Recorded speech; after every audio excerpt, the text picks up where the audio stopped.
Flight attendant blocks black woman from first class. Seconds later, she cancels the flight. Parrot Wheat once set up an introduction. Back to your seat Introduction right to now, Dr. or we Maya will have Reynolds. You removed from this Is she really aircraft supposed to be in upon first landing. class? The flight attendant's whisper carried just far enough Listen to to me reach very several nearby carefully. passengers. The passenger Some in seat pretended not to 12B hear. is highly contagious. Others shifted We need to uncomfortably in their quarantine premium this seats. section immediately. For Dr. Maya Reynolds, seated in the hushed sanctuary of the Polaris Lounge at San Francisco International Airport, such comments had become background noise in a life defined by excellence that continually confounded expectations. At 46, Maya had earned her place in spaces like this through decades of groundbreaking work and relentless dedication. The Polaris Lounge was a refuge of hushed conversations, real silverware against fine china, and the scent of espresso mingling with leather. Through the floor-to-ceiling windows, jets performed their mechanical ballet on the tarmac. But Maya's attention remained fixed on the sleek silver medical-grade transport cooler resting on the seat beside her. Its digital display glowed with steady, reassuring temperature readings. Her tailored charcoal gray pantsuit was impeccably pressed. Low-heeled leather pumps polished to a soft gleam. A silk scarf with a subtle geometric pattern added a touch of color against her dark skin. Her hair was styled in neat, professional twists pulled back from a face that reflected the calm focus of someone who had performed surgery on beating hearts for over 20 years. Growing up in Detroit as the daughter of a physics professor and a pediatrician, Maya had been drawn to medicine after witnessing her grandfather's struggle with heart disease. By 16, she was shadowing cardiac surgeons. By 30, she had pioneered new techniques for pediatric heart repair. Now, as head of xenotransplantation research at Johns Hopkins, her hands had restarted the hearts of infants the size of teacups and performed miracles documented in medical journals worldwide. Each time she entered spaces of privilege, exclusive restaurants, first-class cabins, VIP lounges, she was prepared for the subtle glances, the quick recalibrations of expectation when people realized who she was. These moments had taught her that a true authority didn't need to announce itself. Excellence spoke through results, not volume. Today, that excellence was focused entirely on the cooler beside her. Inside sat the culmination of 7 years of research, millions in funding, and countless hours of painstaking work, the world's first fully functional, bioengineered heart, grown from the patient's own stem cells on a specialized scaffold. This wasn't merely an organ, it was a revolution in medical science and the last hope for a dying 17-year-old boy. The heart and its destination. The heart beating in its carefully calibrated suspension was destined for Jason Blackwood, son of tech billionaire Alexander Blackwood.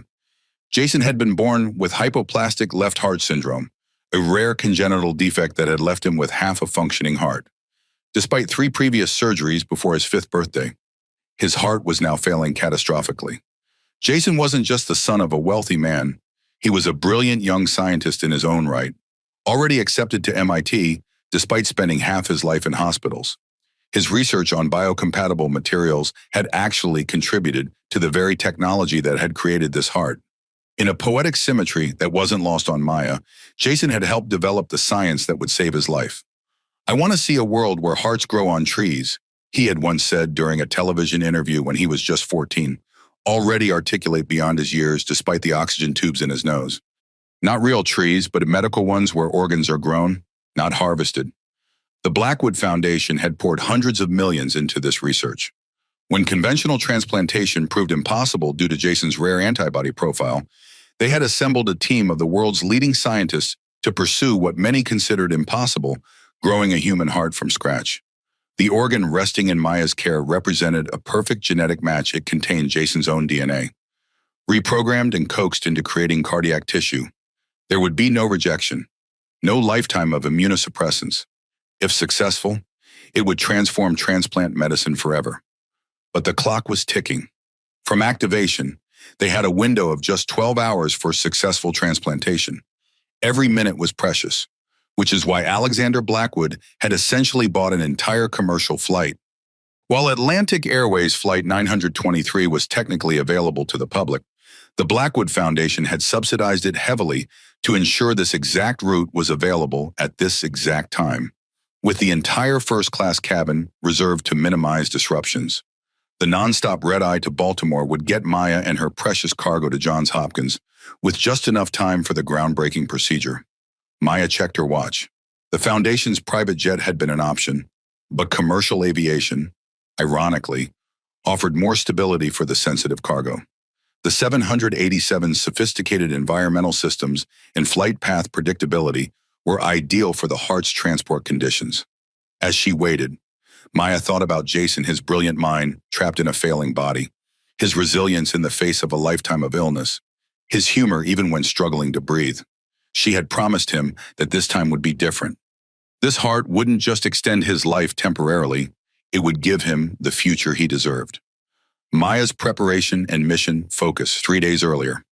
Maya had stood in the sterile environment of the biofabrication lab, overseeing the final stages of the heart's development. The organ pulsed in its nutrient bath, electrodes measuring every aspect of its function. Heart rate stable at 72 BPM, Dr. Camilla Novak reported, her voice reverent. As the lead tissue engineer, she had nurtured this miracle from its first cellular division. Myocardial contractility exceeding parameters, conduction system functioning at optimal levels. Maya studied the monitors, reviewing the complex data streams that represented 7 years of research. The arterial elasticity, 94% of natural tissue, better than we projected, Camilla replied. It's stronger than we anticipated. Ejection fraction at 68%, better than most natural hearts. Maya placed her hand on the sealed container, feeling the faint vibration of the pump, maintaining the heart's nutrient flow. Let's hope it stays that way during transport. That night, she hadn't slept. Instead, she had reviewed Jason's case file for the 1,000th time, his anatomical scans, his surgical history, every detail of his unique cardiovascular structure. The bioengineered heart was revolutionary not just in its origin, but in its design. They had corrected the structural defects that had plagued Jason since birth, optimizing the organ for his specific physiological needs. Now, as she sat in the airport lounge, Maya mentally walked through every step of the procedure that would begin in less than 12 hours. The coronary arteries would need precise alignment. The conduction system would require special attention to prevent arrhythmias. The left ventricular outflow tract, problematic since Jason's birth, would need careful reconstruction. Her satellite phone buzzed. It was Dr. Elena Rodriguez, her former mentor and the head of the surgical team awaiting her arrival. Maya, how are you holding up? Elena's voice carried the familiar calm that had guided Maya through her residency 20 years earlier. Everything's on schedule. The cooler's maintaining optimal conditions. I've been reviewing the final CT scans. Jason's stable for now. We've got the OR prepped and the team on standby. A pause. This is it, Maya. Everything we've worked for. I know. Maya's voice was quiet but certain. I'll see you in the morning. We're making history tomorrow. As she ended the call, Maya closed her eyes and pictured the surgical field, visualizing each incision, clamp placement, and suture. In her mind, she rehearsed for the 1,000th time how she would connect the new heart's vessels to Jason's existing vasculature. The procedure would take approximately 14 hours, possibly the most complex cardiac surgery ever attempted. But before she could save Jason's life, she had to get his heart across the country, a journey that should have been routine, but would prove anything but. Boarding begins. A polite chime announced the boarding call for her flight. Maya took a deep breath, gave the cooler's display one last check, and rose on. She moved with unhurried grace, her carry-on gliding silently behind her, the cooler held firmly in one hand. Maya presented her boarding pass to the gate agent seat 2A. First class. The agent, a young woman with a neat ponytail, smiled respectfully. Have a wonderful flight, Reynolds. We've been informed about your special cargo. Thank you, Maya replied with a small nod. As she walked down the jet bridge, Maya could see a flight attendant standing at the aircraft door. Patricia Wilson had been with Atlantic Airways for 22 years, and it showed in her ramrod-straight posture and the precise angle of her navy blue hat. Her lips were drawn into what she likely believed was a welcoming smile, but it didn't reach her eyes. Patricia greeted the passengers in front of Maya with practiced warmth. Welcome aboard, sir. Right this way to your seat. Her voice carried the polished cadence of someone who had said the same phrases thousands of times, but as Maya approached, Patricia's smile faltered, replaced by a flicker of something else: assessment, calculation, and then a subtle hardening around the eyes. She took in Maya's simple, though expensive suit, her professional hairstyle, and calm demeanor. In that instant, an ugly, preconceived narrative began writing itself in Patricia's mind. Patricia had developed certain mental shortcuts over her years of service patterns that helped her identify who belonged in first class and who might require additional scrutiny. These shortcuts were rarely examined and never challenged. They had calcified into certainties that felt like professional intuition, rather than what they truly were bias. "Welcome aboard," Patricia said, her tone noticeably cooler than it had been moments earlier. "Thank you," Maya replied, preparing to turn left into the spacious first-class cabin. Patricia stepped subtly, partially blocking her path. "Can I just see your boarding pass one more time? Please." It was a standard request, but her tone made it feel anything but routine. Maya held out her pass without comment. Patricia took it, her eyes lingering on the Seat 2A designation for a beat too long. "You're in the first-class cabin," she stated, making it sound like a question. "Yes," Maya said evenly. "Seat 2A." Patricia handed the pass back, her lips pressed into a thin line. "Right this way," she said, her gesture clipped and dismissive. Maya ignored the slight, focused entirely on getting the cooler safely stowed and settling in for the journey. The mission was what mattered, not the small prejudices she had learned to navigate throughout her career. Still, she noted the interaction in the back of her mind, a yellow caution flag raised. This wasn't the first time she'd encountered such treatment, and it likely wouldn't be the last. But tonight, with a literal human heart in her care and a young man's life hanging in the balance, she had no room for distractions. Initial tension. The first-class cabin of the Boeing 787 was an oasis of muted tones and brushed metal. Each seat was a self-contained pod, offering privacy and luxury. Maya carefully placed the medical cooler under the seat in front of her, where it would remain secure and within her sight for the entire flight. She settled into the plush leather of Seat 2A, allowing her body to relax for the first time in days. The cabin slowly filled with other passengers, primarily business travelers in expensive suits, most of them absorbed in their phones or laptops. In Seat 3C, Michael Hoffman, a corporate attorney in his late 50s with salt and pepper hair and wire-rimmed glasses, glanced up from his newspaper at Maya, then at the medical cooler, his expression reflecting professional curiosity. He offered a polite nod, which Maya returned before closing her eyes. From the galley, Patricia Wilson watched the first-class cabin with the territorial assessment of someone who considered this space her domain. Her gaze returned repeatedly to Maya, lingering on the cooler beneath her seat. She leaned toward another flight attendant, Maria Gonzalez, a younger woman in her late 20s. "That woman in 2A, Patricia whispered, claims she's some VIP doctor. Doesn't look like any of our usual first-class passengers." Maria glanced at Maya, then back at Patricia with confusion. "She has a boarding pass for that seat, right?" "Yes, but something feels off. And what's that container she's carrying? I wasn't briefed about any special cargo." "I don't think that's necessary." "Patricia," Maria murmured, noticing the critical edge in her colleague's voice. "The manifest showed a medical transport was approved for this flight." Patricia straightened, ignoring Maria's concern, and made her way down the aisle, checking overhead bins with mechanical efficiency. As she passed Maya's seat, she paused. "Ma'am, what's in the container under your seat?" Maya opened her eyes. "It's a medical transport container. I've already received clearance for it." "I wasn't informed of any medical transport," Patricia said, her tone suggesting Maya might be fabricating this information. "The captain has been notified, and it's marked on the manifest." Maya replied calmly. "It's a time-sensitive organ transport." Patricia's eyebrows rose slightly. "I see. Well, I'll need to verify that with the captain." As Patricia moved away, Maya checked her watch. The flight was scheduled to depart in 20 minutes. They would land in Baltimore at 5:47 a.m. Eastern Time, giving her approximately 90 minutes to reach the hospital before pre-surgical procedures would begin. The transplant itself would take up most of the 12-hour viability window. She ran through her mental checklist once more, consciously pushing away the minor irritation of the flight attendant's scrutiny. Throughout her career, Maya had learned to differentiate between battles worth fighting and distractions best ignored.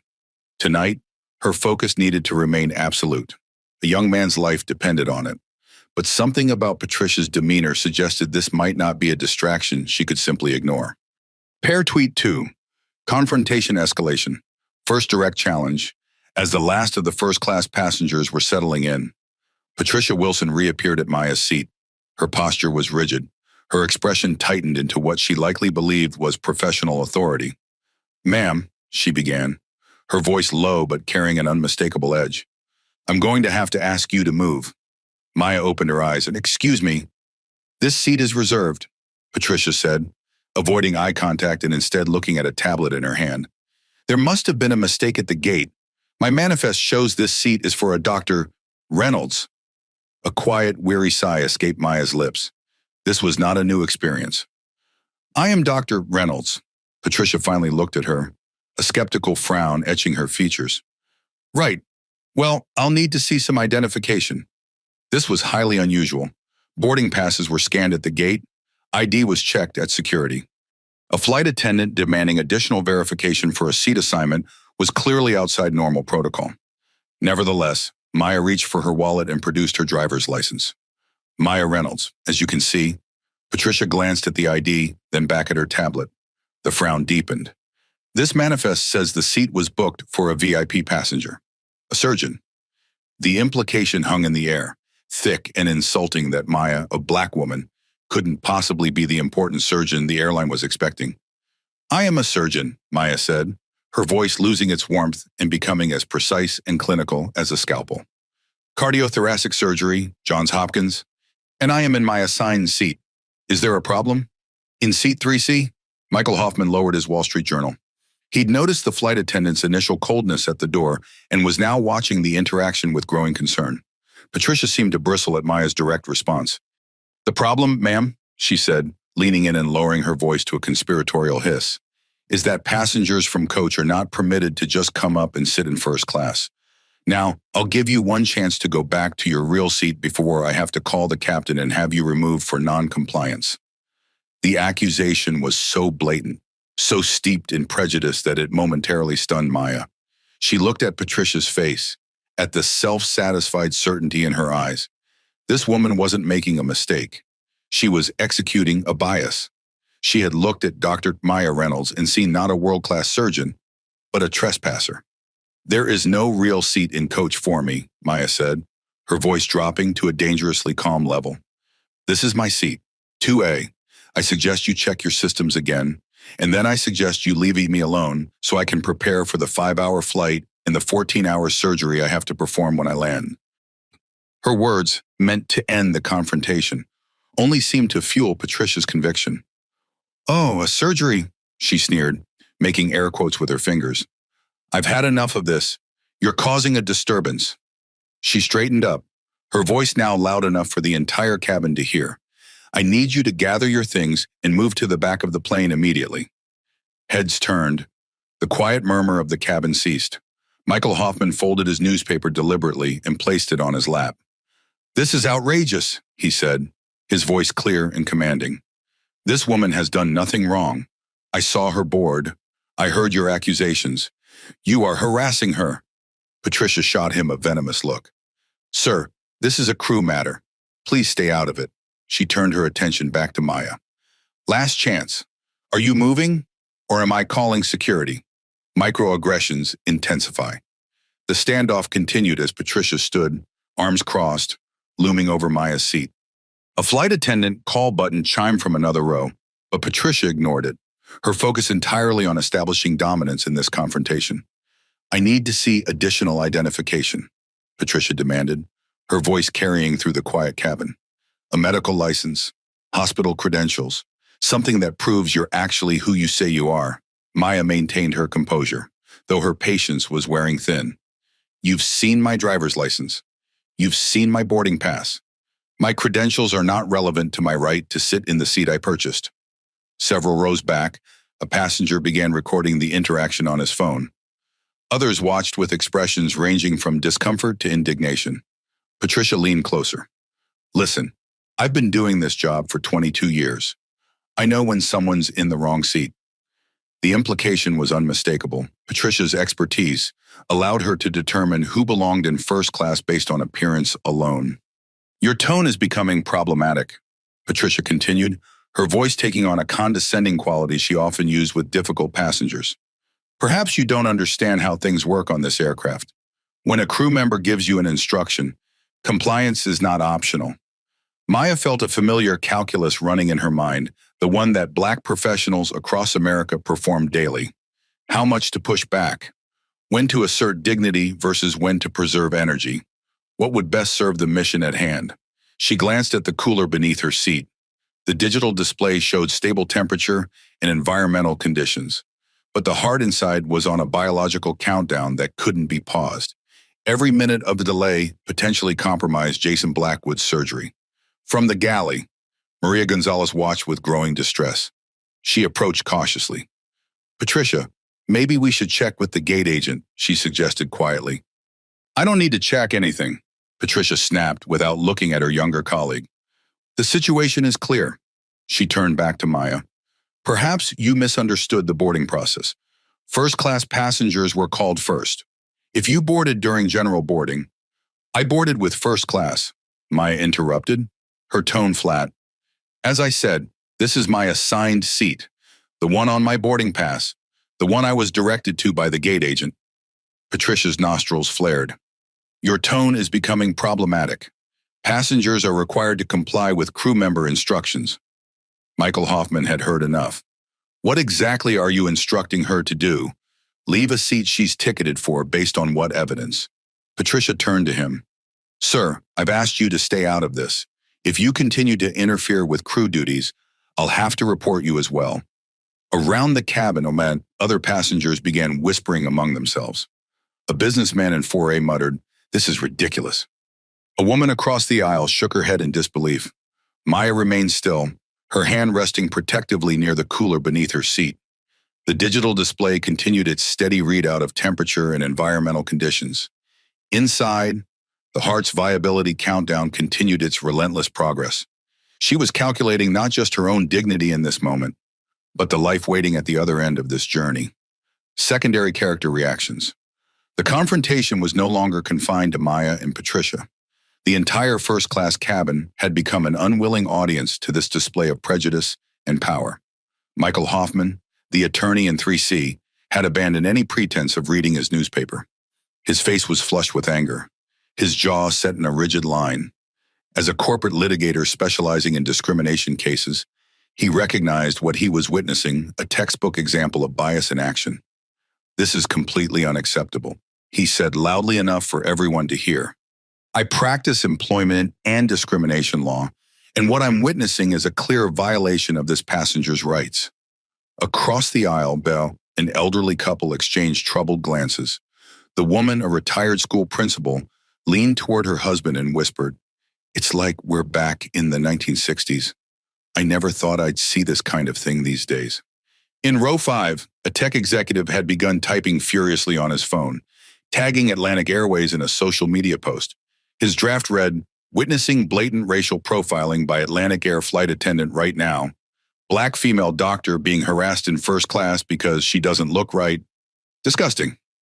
Maria Gonzalez, the junior flight attendant, stood halfway down the aisle, her professional smile replaced by an expression of clear discomfort. She had worked with Patricia for 2 years and had witnessed similar incidents before, though never one this blatant. Her eyes met Maya's briefly, an apologetic glance quickly averted. I need to check the cooler, Patricia announced, reaching toward the medical transport unit beneath Maya's seat. Maya's hand shot out, catching Patricia's wrist with the quick precision of a surgeon. No, you don't. Her voice was low, but carried the unmistakable authority of someone who routinely made life and death decisions. This is a sterile medical transport container maintaining specific environmental conditions for an organ transplant. Tampering with it would constitute interference with a medical procedure. Patricia jerked her hand back as if burned. Don't you dare touch me. Then don't touch medical equipment you're not qualified to handle. Maya replied evenly. A woman in her 30s sitting in 4B, a pediatrician returning from a conference, spoke up. As a doctor myself, I can confirm that medical transport containers shouldn't be disturbed. They maintain precise environmental conditions for sensitive biological materials.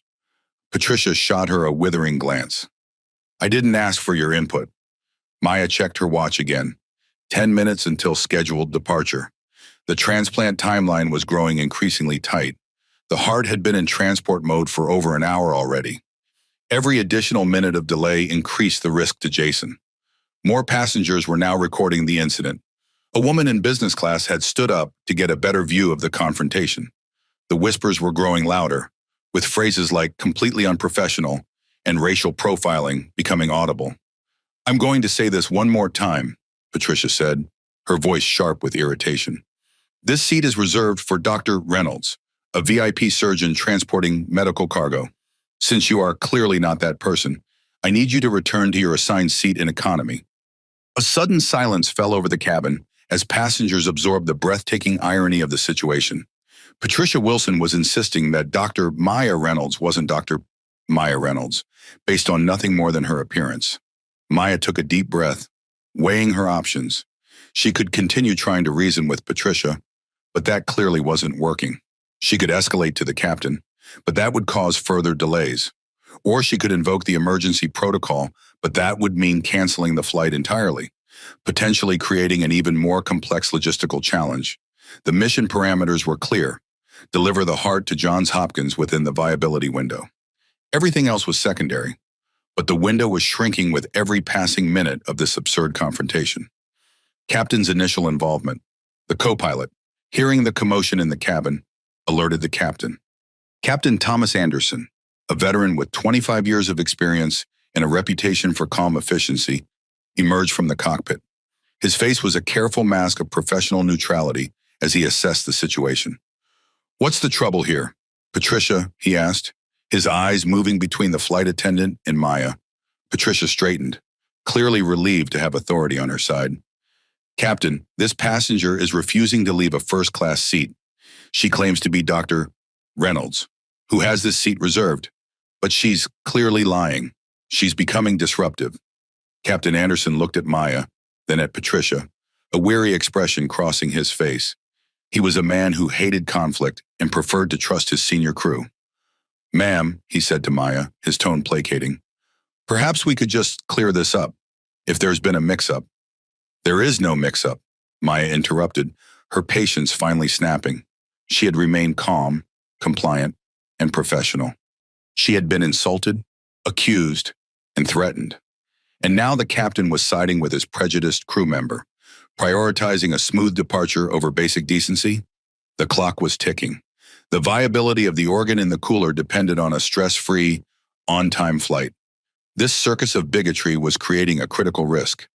"Captain Anderson," she said, making a point of reading his name badge. "I am Dr. Maya Reynolds, cardiothoracic surgeon and head of transplantation research at Johns Hopkins. I am in seat 2A, which is my assigned seat. In the container beneath my seat is a time-sensitive, irreplaceable medical asset that must reach Baltimore by 6 a.m. Every minute of delay compromises a life-saving procedure." The captain blinked, processing this information. "I see. Well, do you have some form of medical identification that might clear this up?" Maya's expression hardened. Even now, after clearly stating her credentials, she was being asked to prove herself in ways no white passenger would be. "Captain, with all due respect, I've already shown my ID to your flight attendant. I've shown my boarding pass. I've explained the nature of my journey. The fact that you're continuing to question my right to be here suggests that this is not about verification, but about something else entirely." Patricia interjected. "Captain, she's becoming confrontational. I think, Michael Hoffman said, standing up, "that what we're witnessing is a clear case of discriminatory treatment. As an attorney who specializes in such matters, I feel compelled to point out that Atlantic Airways is potentially facing serious liability here." Several other passengers nodded in agreement, their phones still recording. The tech executive in row 5 had already posted his video to social media, tagging the airline and several news outlets. The captain's expression shifted from confusion to concern. Legal liability was a phrase no airline employee wanted to hear. "Let's all take a step back," he said, raising his hands in a calming gesture. "Ms. Wilson, have you verified the seat assignment with the gate agent?" Patricia's face flushed. "I don't need to. My manifest clearly shows." "I'd like you to verify it." Captain Anderson said firmly. Now, as Patricia reluctantly moved toward the galley to use the phone, Maya checked her watch again.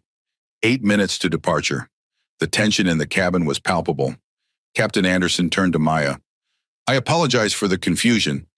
Reynolds, we'll get this sorted out quickly. Captain, Maya said quietly, this is not a confusion. This is a pattern of behavior that began the moment I boarded this aircraft. Your flight attendant made assumptions about me based solely on my appearance, and those assumptions are now jeopardizing a time-sensitive medical transport. Anderson nodded uncomfortably, recognizing the truth in her words but uncertain how to address the situation without undermining his crew's authority. Like many in his position, he was more prepared for mechanical emergencies than for navigating the complex terrain of racial bias. This was the critical moment, the point at which Captain Anderson could either correct his flight attendant's behavior or allow it to continue. His decision would determine whether Flight 923 departed on schedule or became a case study in discrimination and corporate liability. Ultimatum and decision point, Patricia returned from the galley, her expression a mixture of anger and embarrassment. She whispered something to Captain Anderson, whose eyebrows rose slightly. I see, he said quietly. Well, that should resolve the matter. He turned to Maya. Dr.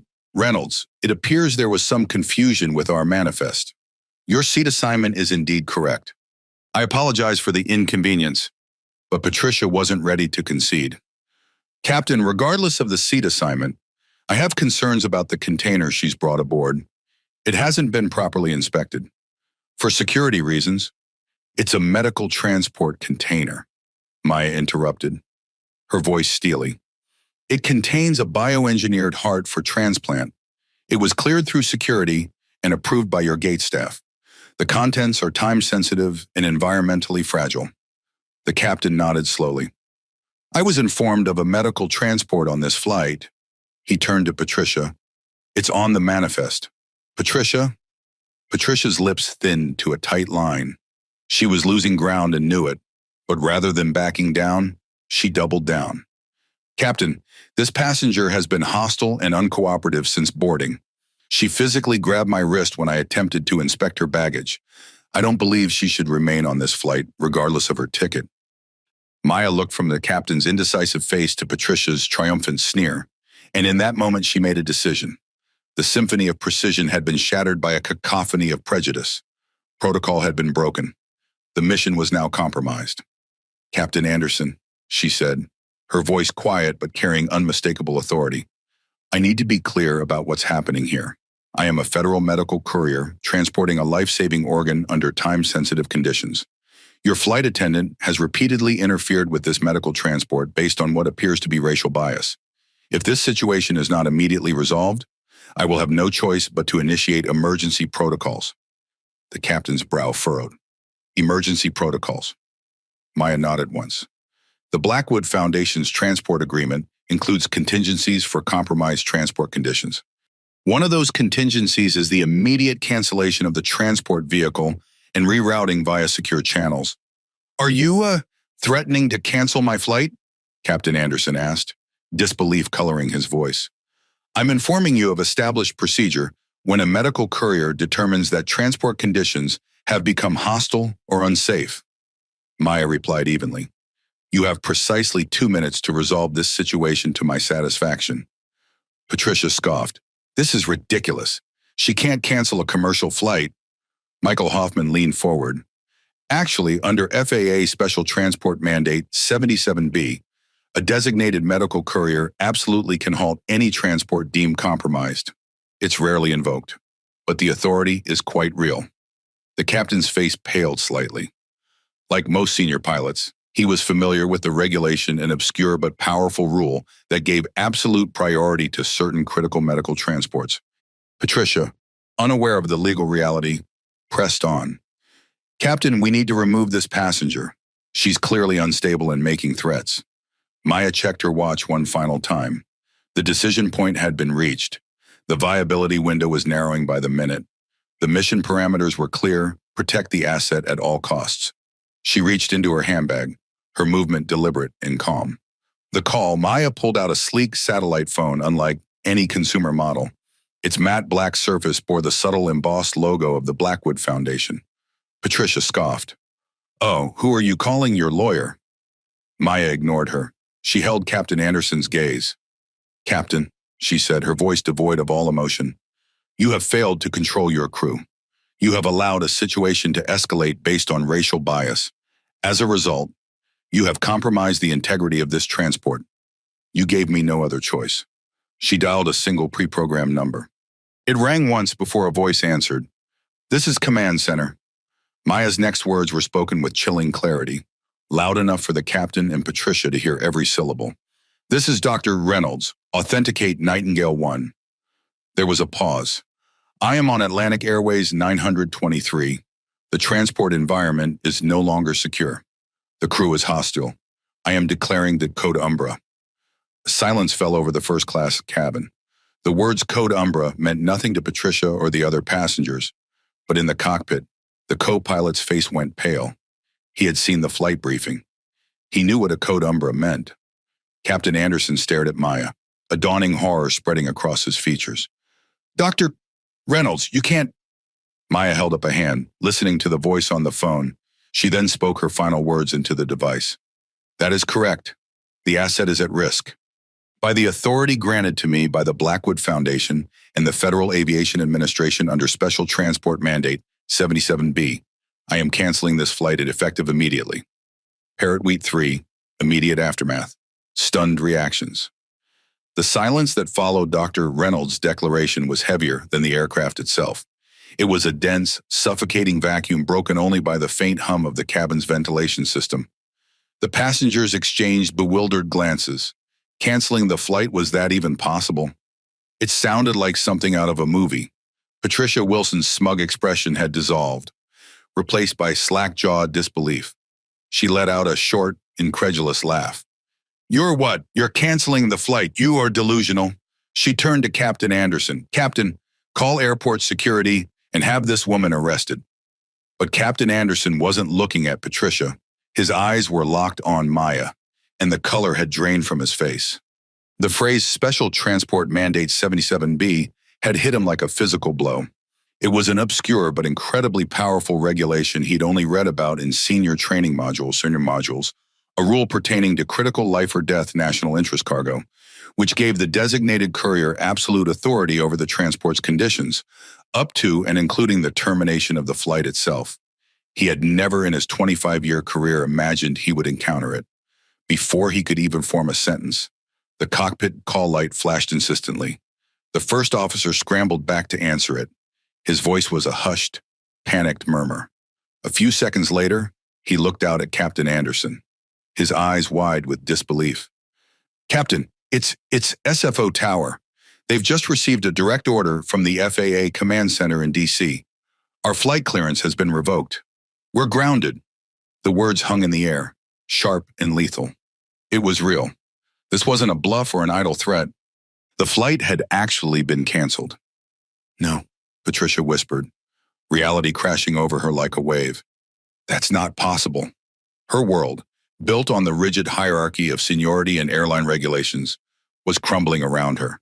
A passenger couldn't do this. A black woman in a pantsuit couldn't just say words and bring a multi-million-dollar operation to a screeching halt. It defied the very laws of the universe as she understood them. Maya calmly disconnected the call on her satellite phone and placed it back in her bag. She looked at Captain Anderson, her expression not one of triumph, but of profound disappointment. As I said, Captain, you gave me no other choice. The protocol for a code Umbra is clear. Once the security of the transport is compromised by the crew, the mission is aborted and rerouted via a secure channel. The well-being of the asset is the only priority. The asset, the captain whispered, the pieces finally clicking into place. He glanced at the silver cooler under her seat. My God, the organ. Michael Hoffman let out a low whistle. He was connecting the dots as well. This wasn't about an upgraded seat. This was about something life or death. Around the cabin, passengers were pulling out phones, recording the unfolding drama.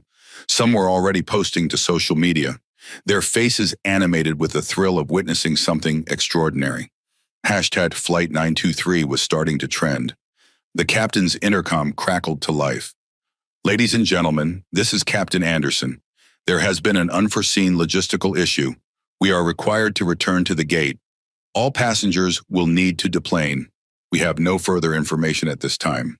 Cabin crew, prepare for return to gate.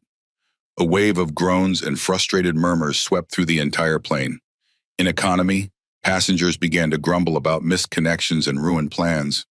In first class, they just stared, first at Dr. Reynolds, and then at a now ashen-faced Patricia Wilson. They had all been witnesses. They had seen the flight attendant's hostility, heard her accusations, and now they were witnessing the incomprehensible consequence. One passenger near the back called out, "What's happening? Why are we going back to the gate?" No one had an answer. No one except the stunned crew members, who now moved through their return to gate procedures with mechanical precision, avoiding eye contact with passengers and each other. As the plane began its slow, ponderous push back toward the gate, the airline's machinery on the ground was exploding into chaos. Authority reversal. In the Atlantic Airways Operations Center, screens flashed red. James Martinez, the vice president of West Coast Operations, had his phone pressed so hard to his ear it hurt. On the other end of the line was not some mid-level FAA official. It was Alexander Blackwood, the billionaire philanthropist, technology magnate, and most importantly, the father of the boy for whom the heart was intended. His voice was not yelling. It was something far more terrifying, a low, controlled, Arctic rage. "Mr. Martinez?" Blackwood's voice cut through the line. "I am currently looking at a live feed of AA923, the flight my foundation paid 7 figures to secure. Returning to the gate, my chief of logistics has just informed me that Dr. Reynolds was forced to declare a code Umbra due to crew harassment. Explain to me, Yahadigi, in very small words, how you allowed your people to compromise a mission to save my son's life." James felt a cold sweat prickle his skin. "Mr. Blackwood, I'm just getting the details myself. There seems to have been a misunderstanding." "A misunderstanding?" Blackwood's voice dropped even further. "Your purser accused one of the world's top surgeons of stealing a seat. She threatened to have her removed from the plane. She did this while Dr. Reynolds was transporting a time-sensitive, irreplaceable biological asset. This is not a misunderstanding. James, this is a catastrophic failure. Sir, I assure you, my team is already en route to SFO. A Gulfstream G650 will be on the tarmac in 40 minutes to retrieve Dr. Reynolds and her cargo. Your airline, however, has a much bigger problem." Back on the plane, the seatbelt sign pinged off as they docked at the gate. The jet bridge reconnected with a soft thud. No one moved. They were all watching Patricia Wilson, who stood frozen in the galley, her face a mask of horrified realization. The entire edifice of her seniority, her authority, her carefully constructed world of rules and regulations had been obliterated by one woman's quiet, decisive action. She had picked a fight with the wrong person, not understanding that the woman she saw as an imposter held more power in that moment than the captain, the airline, and perhaps even the airport itself. Captain Anderson stepped out of the cockpit, his face grim. "Dr. Reynolds, I want to personally apologize for this incident. I should have intervened sooner." Maya nodded once, acknowledging his words without accepting them. "Captain, I'll need your assurance that my transport container will be handled with appropriate care during deplaning." "Of course. I'll escort you personally." Patricia remained frozen in place, her eyes darting between the captain and Maya, unable to process the complete reversal of authority. Just 10 minutes ago, she had been the one giving orders, secure in her position. Now she was being completely ignored, reduced to a non-entity in her own domain. Michael Hoffman stood, buttoning his suit jacket. "Dr. Reynolds, I'd be happy to provide a statement regarding what I witnessed, if that would be helpful." "Thank you, Mr. Hoffman. The Blackwood Foundation's legal team may be in touch." The name Blackwood sent another visible shock through Patricia. The Blackwood Foundation was one of the most powerful philanthropic organizations in the world. Alexander Blackwood's net worth exceeded the GDP of many small countries, and she had just antagonized someone connected to him. More passengers were pulling out phones, recording the aftermath. The story was already spreading through the cabin in hushed whispers. "She's transporting a heart for Alexander Blackwood's son." The flight attendant tried to kick her off. She actually got the flight canceled. Patricia felt the world tilting around her. This couldn't be happening. There had to be some mistake, some misunderstanding. She had done nothing wrong. She was just following her instincts, protecting her territory, enforcing the rules as she understood them. But as she watched Captain Anderson personally escort Dr. Reynolds toward the exit, treating her with a deference Patricia had never seen him show even to the airline's most elite customers, the brutal reality began to sink in. She had made the worst mistake of her professional life, deplaning and extraction. The moment the aircraft door opened, the atmosphere changed from tense confusion to stark reality. Two stern-faced individuals in dark suits, clearly not airline employees, briskly walked past the bewildered gate agent and onto the jet bridge.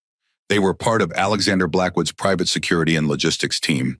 They approached the first-class cabin with single-minded purpose. One of them, a tall woman with an earpiece, addressed Dr. Reynolds with quiet respect. "Dr. Reynolds, I'm Natalie Chen, Mr. Blackwood's head of logistics. We're here to escort you." The jet is being fueled on the private tarmac. Maya nodded, her composure unwavering. She retrieved the silver cooler, her movements as deliberate as ever. She was no longer a passenger on Atlantic Airways. She was a mission-critical asset being extracted from a compromised zone. "The heart status?" Natalie asked as they moved toward the exit. "Stable," Maya replied. "Environmental conditions maintained within optimal parameters, but we've lost valuable time." Natalie nodded briskly. "The team at Johns Hopkins has been notified of the delay. Dr. Rodriguez is preparing for accelerated pre-op protocols." As Maya stood to leave, her eyes met Patricia Wilson's for a brief final moment. There was no pity in Maya's gaze, nor was there anger. There was only the cool, detached assessment of a surgeon observing a source of contamination that had been successfully excised. Patricia flinched as if struck. The contempt she had shown just 20 minutes ago had curdled into a thick, paralyzing fear. She watched as the two security personnel escorted Dr. Reynolds and her precious cargo off the plane, treating her with a deference Patricia reserved only for the airline's top executives. As Maya deplaned, the passengers finally began to stir, their quiet shock giving way to angry questions. "What is going on?" a man in business class demanded. "Why was the flight canceled?" Captain Anderson, looking 10 years older than he had an hour ago, stepped out of the cockpit. We will have to ask everyone to deplane. Please see the gate agents for rebooking information. I apologize for the inconvenience." His voice was hollow, the standard corporate apology rendered meaningless by the sheer strangeness of the situation. Michael Hoffman, the attorney from 3C, had taken out his business cards and was distributing them to fellow passengers. "What we witnessed was a clear case of discriminatory treatment by an airline employee," he was saying. "I would be interested in speaking with anyone who recorded the incident." Meanwhile, Maya was being led through a side door and down a service elevator that would take her directly to the tarmac, bypassing the crowded main terminal. The security team moved with practiced efficiency, clearing a path and ensuring the medical container remained stable. "Dr. Reynolds, Mr. Blackwood asked me to convey his personal apologies for this situation," Natalie said as they entered the elevator. "The Gulfstream is being prepared as we speak. We'll have you at Johns Hopkins with minimal delay." Maya nodded, her mind already calculating the adjusted timeline. "The heart's condition is stable, but we've lost valuable time. Please inform the surgical team at Hopkins that we'll need to accelerate pre-op preparations." "Already done. Rodriguez is preparing the OR now." The surgical team has been notified of the delay. As the elevator doors opened to the tarmac, Maya could see the sleek white Gulfstream jet being readied. Ground crew scurried around it, fueling lines connected. A mobile stairway positioned at its door. The plane represented the full might of the Blackwood Foundation being brought to bear. A private chariot dispatched by one of the world's most powerful men to ensure his son's heart arrived safely. Inside the terminal, the chaos was spreading. Hundreds of displaced passengers crowded the gate area, demanding explanations that the overwhelmed gate agents couldn't provide. Cell phone cameras recorded the scene. Social media updates multiplied, and the story began to take on a life of its own. On A923 was already trending. Corporate panic begins. James Martinez's car screeched to a halt in the executive parking area. He had broken every speed limit driving to the airport, his mind racing faster than his vehicle. In 20 years with Atlantic Airways, he had managed hijacking scares, bomb threats, and even a minor crash landing. But nothing had prepared him for this, a routine flight grounded by a VIP passenger who had been racially profiled by his own staff. As he sprinted into the terminal, his phone buzzed with incoming calls from executives all the way up to the CEO. Everyone wanted answers, and he had none to offer, only the growing certainty that they were facing a public relations apocalypse. He reached the gate area to find barely contained chaos. Displaced passengers crowded around harried gate agents. News crews were already assembling, drawn by the viral social media reports of an unprecedented mid-boarding flight cancellation. He spotted the aircraft through the windows, sitting dark and empty at the gate, a $70 million machine rendered useless by a single phone call. Beside it, he could see Captain Anderson speaking with ground staff, his body language broadcasting distress. James's phone rang again. This time it was Linda Chen, the airline's general counsel. "James, tell me this isn't as bad as I'm hearing," she said without preamble. "It's worse," he admitted, moving to a quieter corner. "One of our flight attendants racially profiled a passenger who turned out to be the head of transplant surgery at Johns Hopkins, carrying a bioengineered heart for Alexander Blackwood's son." There was a moment of stunned silence. "Oh my God," Linda finally said. "Please tell me there's no video." "There's video.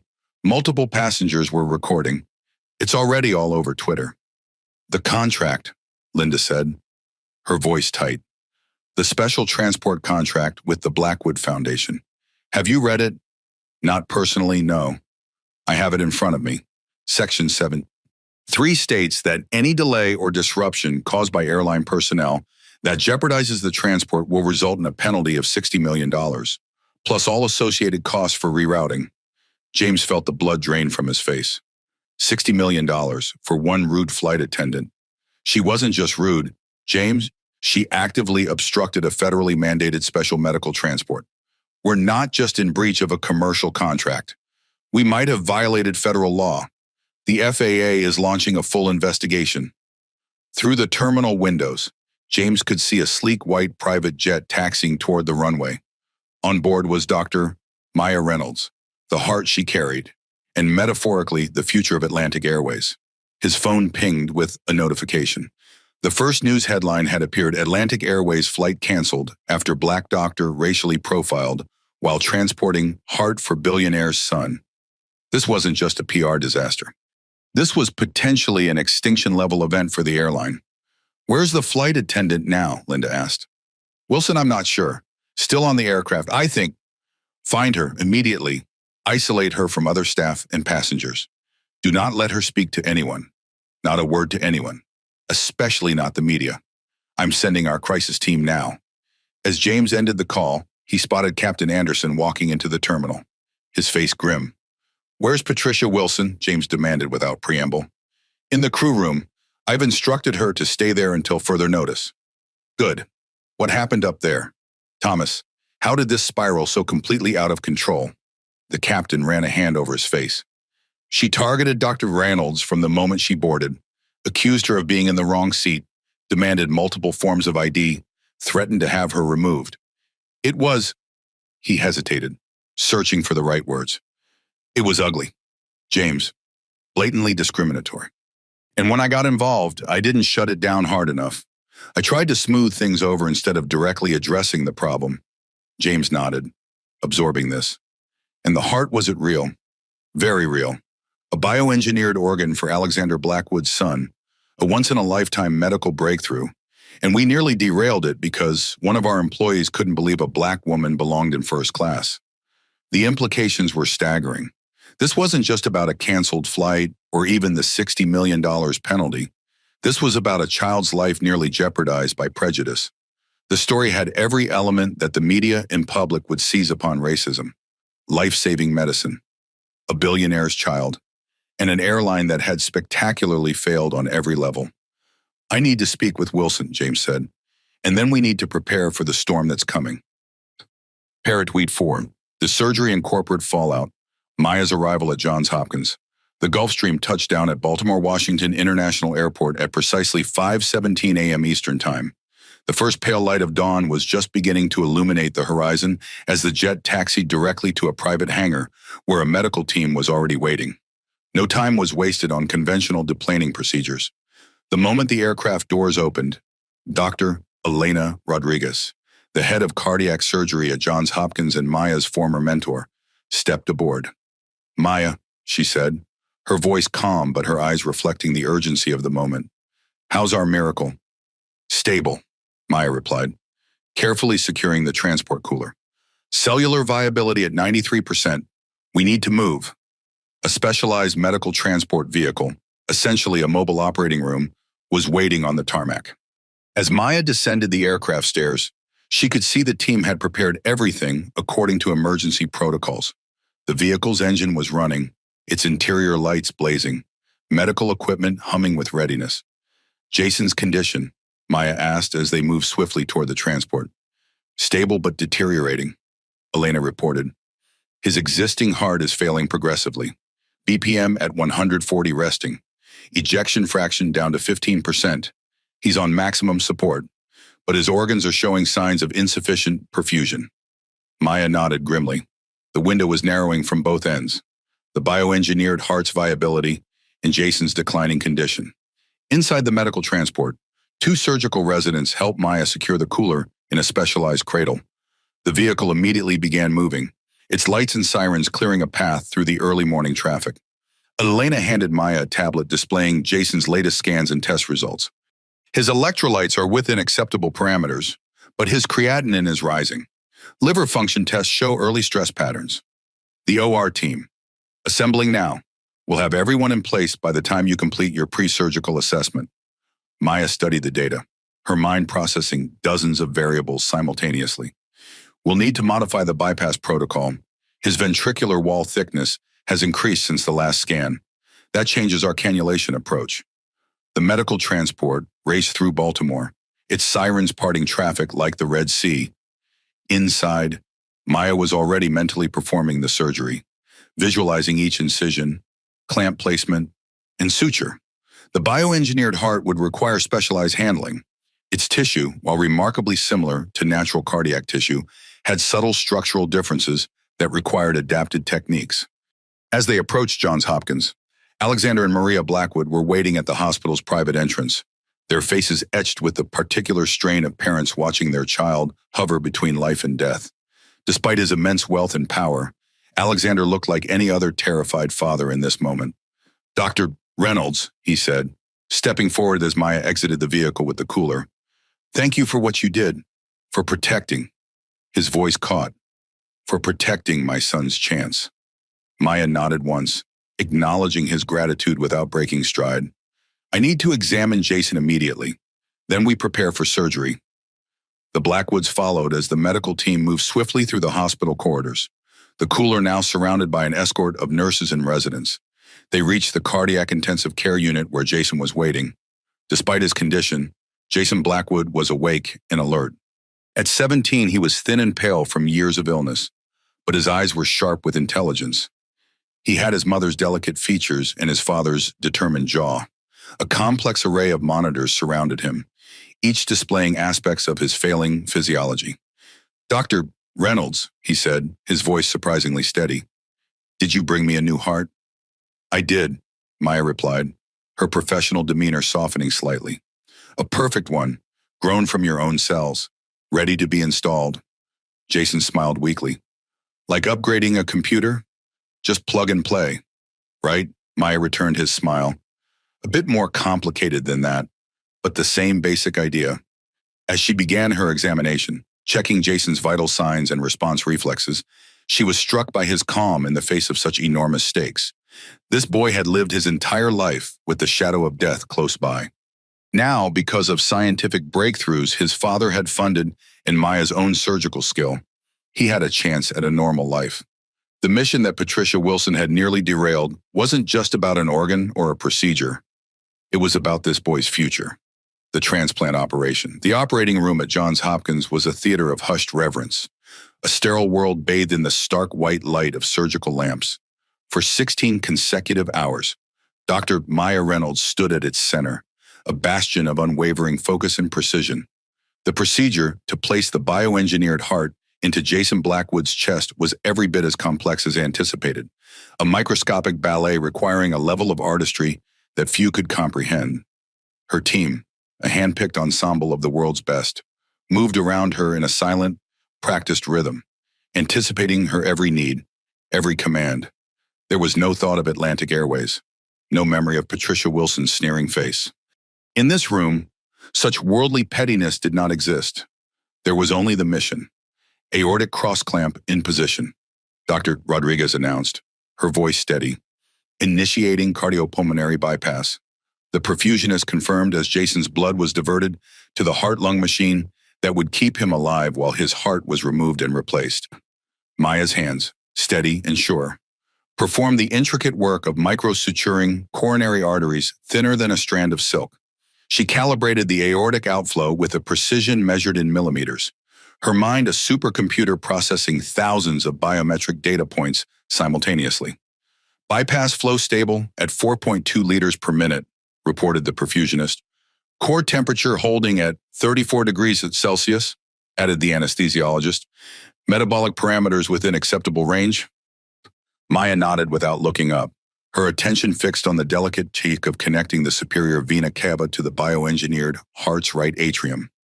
Each stitch had to be perfect, neither too tight to restrict blood flow, nor too loose to risk leakage. The most critical moment came after the final connection was made, the delicate process of reperfusion, allowing blood to flow into the new dormant organ for the first time. The team held a collective breath. The rhythmic beep of the heart-lung machine was the only sound. Maya removed the final cross-clamp. "Stand by," she said, her voice a calm command that cut through the tension. Initiating reperfusion. Seconds stretched into an eternity. The monitor remained flat. Jason's life hung suspended in that deafening silence. Then a single tentative spike on the ECG. A flutter, and then another. It was followed by a third, stronger beat. A perfect, steady, life-affirming rhythm began to fill the room, displayed in a vibrant green line on the monitor. The heart, a miracle of science and will, was beating. It was alive, a wave of palpable relief, a force almost physical in its intensity, washed through the operating room. Quiet murmurs of "it's perfect" and "incredible" rippled through the team. Maya, however, remained motionless for another full minute, her eyes locked on the monitors, ensuring every pressure and output was optimal.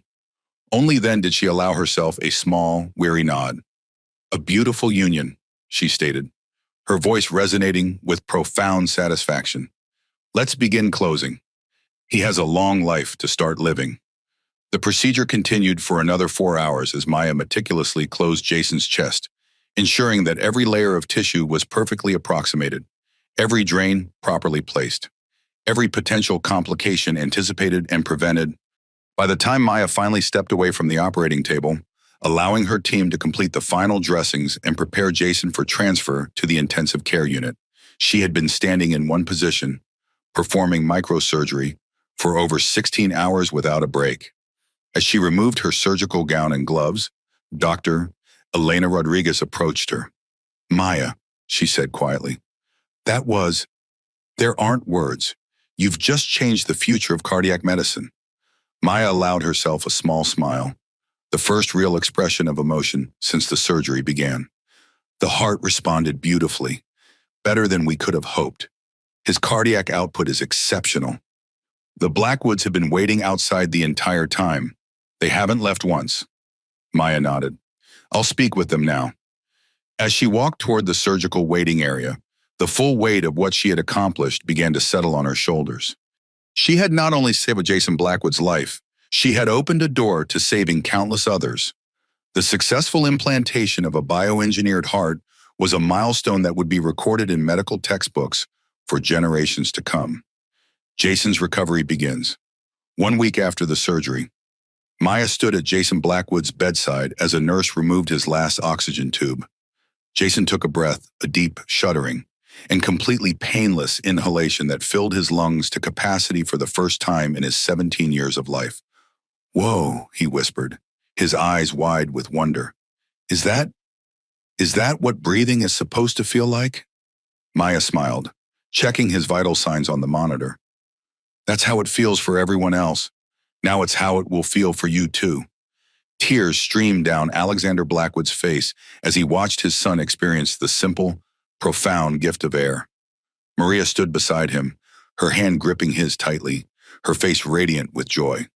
His heart rate is 72 beats per minute, Maya noted, reviewing the cardiac monitor. Textbook perfect. Blood pressure, 110/70. Oxygen saturation, 99%. These are the numbers of a healthy young man. Jason placed his hand over his chest, feeling the steady rhythm beneath. It feels different, stronger. He looked up at Maya. Is it really mine, I mean? It was grown from my cells, but it's entirely yours, Maya assured him. Every cell contains your DNA. There's no rejection because your body recognizes it as part of itself. It's as much yours as the heart you were born with, just better engineered. 2 weeks later, Jason took his first real steps. Not the cautious, oxygen-deprived movements of his past, but confident strides down the hospital corridor. His legs were still weak from years of limited activity, but his chest was strong, a steady, powerful beat echoing where a fluttery weakness had always been. How far do you think I could walk? He asked Maya during a checkup, his eyes bright with newfound possibilities. With proper physical therapy and gradual conditioning, as far as you want, she replied. Marathon runners have completed races with transplanted hearts. Your bioengineered heart actually has certain advantages over a traditional transplant. It's structurally optimized, with enhanced coronary circulation and integrated cell regeneration capabilities. Jason grinned. So I'm technically an upgraded human. Maya laughed. I wouldn't put it quite that way in my medical report, but essentially, yes, your cardiac function is superior to average. On the day of his discharge, the Blackwood family met with Maya in her office. Jason, dressed in normal clothes rather than a hospital gown for the first time in months, looked transformed. Color had returned to his face, and he had already begun to gain weight, his body finally receiving the consistent oxygen and nutrient supply it had always been denied.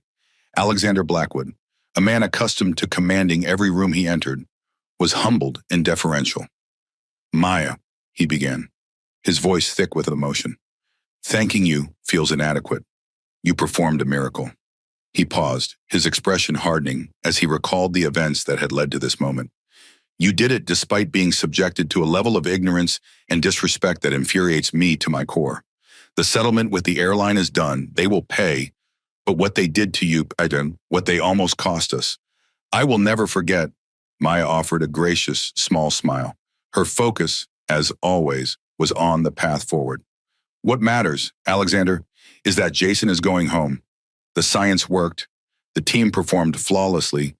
The rest is just noise. She turned to Jason. Your future is the only signal that matters.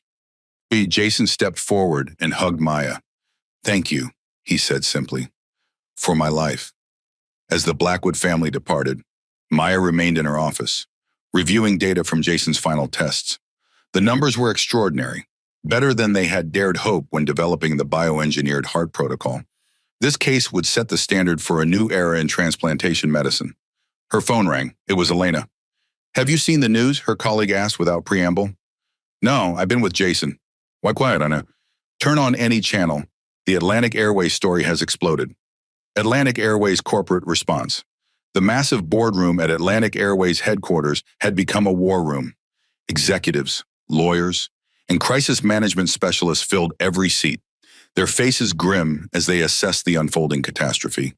CEO Richard Montgomery, a typically unflappable figure known for his strategic calm, stood at the head of the table, his complexion ashen as he reviewed the preliminary damage reports.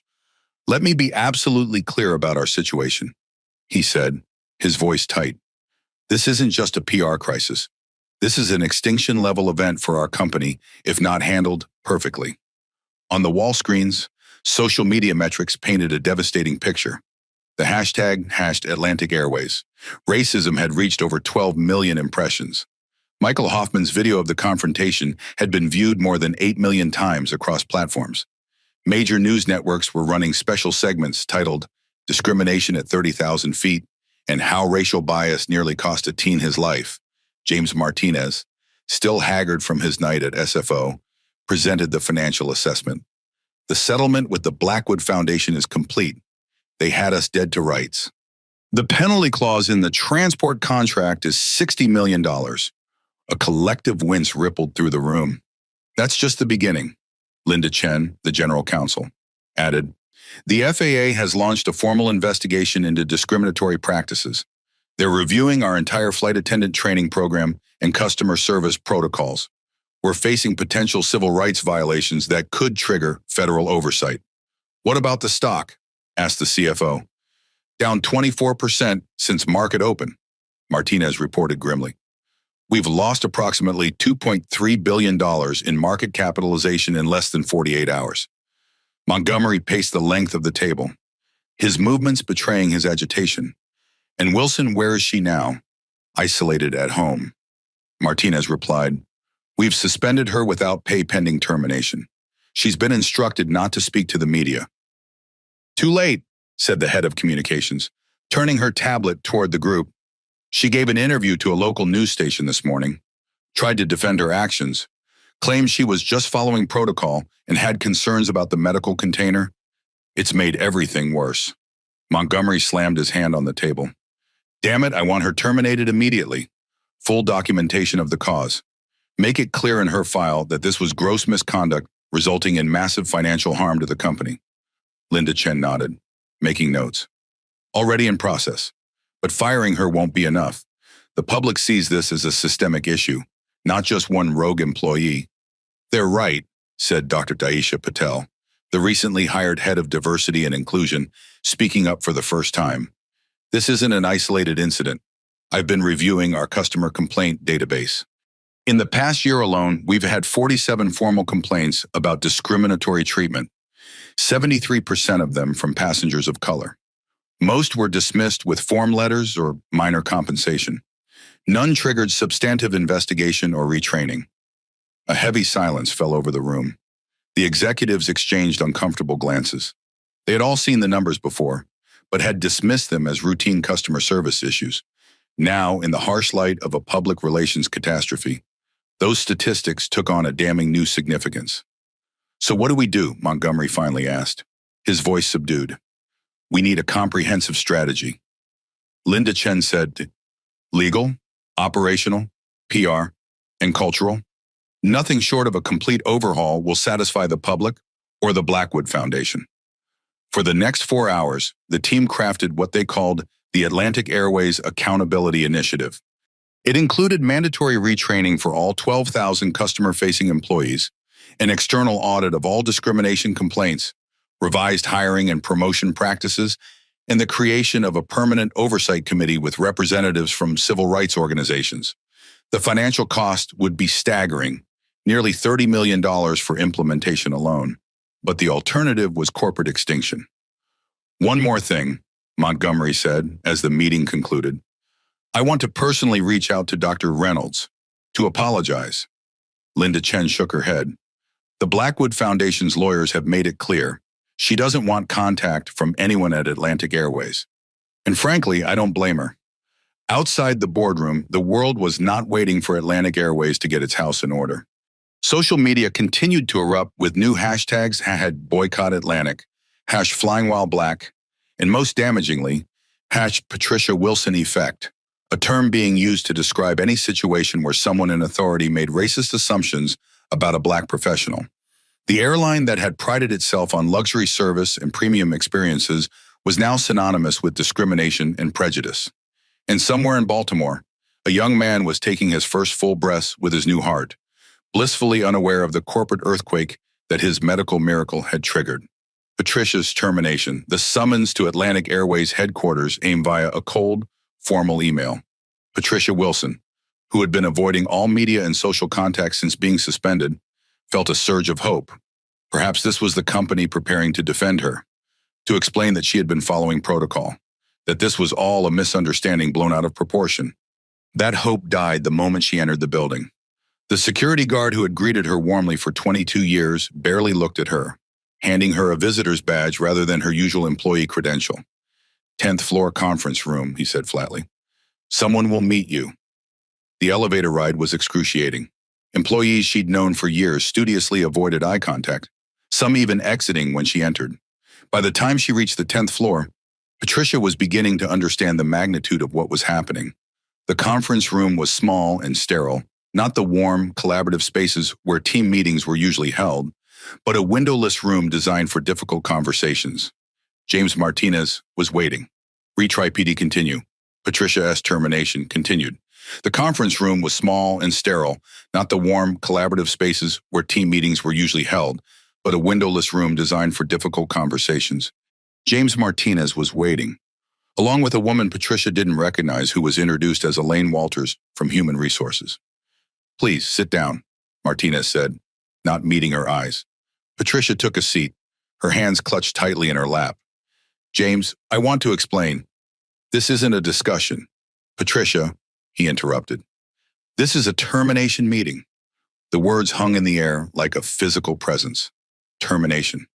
After 22 years, we've reviewed the captain's report, statements from 14 passengers, including attorney Michael Hoffman, and we've watched multiple videos of the incident. Martinez continued, his voice mechanical. "Your actions constitute gross misconduct under Section 17.2 of your employment contract. You directly violated our non-discrimination policies, our customer service standards, and most seriously, you interfered with a federally protected medical transport." Elaine slid a document across the table. "This details the terms of your termination. Your employment ends effective immediately. Your benefits will cease at the end of the month. Your pension is forfeited under the gross misconduct clause." "Forfeited?" Patricia's voice cracked. "My pension. After 22 years, the company has suffered catastrophic financial harm as a direct result of your actions." Martinez said, "The penalty clause in our contract with the Blackwood Foundation alone is $60 million. Our stock has lost over $2 billion in value. The brand damage is incalculable." Patricia felt the room spinning around her. "I was following protocol. She didn't look like—" "Stop." Martinez's voice was sharp. "Don't say another word that could make this worse. She didn't look like what exactly? A doctor, a first-class passenger. This is exactly the kind of biased assumption that created this disaster." Elaine slid another document forward. "This is a non-disclosure agreement. It prohibits you from discussing this incident or your employment with Atlantic Airways with anyone, including the media. If you sign it, you'll receive 4 weeks of severance pay. If you don't, you'll receive nothing, and the company will consider legal action to recover damages." Patricia stared at the document, her vision blurring with tears. "You're making me the scapegoat." "No, Patricia," Martinez said, finally meeting her eyes. "We're holding you accountable for your actions, actions that nearly cost a child his life, that have devastated this company, and that revealed a pattern of behavior that should have been addressed long ago." "Pattern," Patricia whispered. "We've pulled your personnel file. In the past 5 years, you've had 11 passenger complaints specifically citing discriminatory treatment. All were dismissed without investigation because of your seniority and your record of generating high-premium cabin revenue." He shook his head. "We failed as much as you did. We should have seen the pattern." As the reality of her situation sank in, Patricia's defiance crumbled. 22 years of building her career, her identity, her life around being senior purser Patricia Wilson of Atlantic Airways, gone in an instant. The pension she had counted on for retirement, forfeited. Her reputation in the industry she loved, destroyed. What am I supposed to do now?" she asked, her voice small. Neither Martinez nor Elaine had an answer. This wasn't about Patricia's future. This was about the corporation cutting away a liability, severing the connection to a toxic asset that threatened the entire company. "You'll be escorted out through the service entrance," Martinez said after an uncomfortable silence, "for privacy reasons."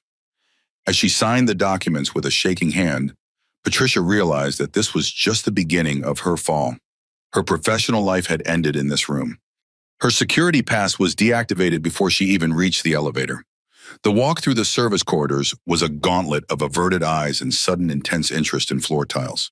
Her former colleagues, people she had shared holidays and layovers with for 2 decades, looked right through her. She was no longer a person. She was a contamination, a cautionary tale, the employee whose bigotry cost Atlantic Airways billions. Parrot Wheat 5 long-term consequences. Patricia's unraveling life, professional exile. The first job rejection came 3 days after Patricia's termination.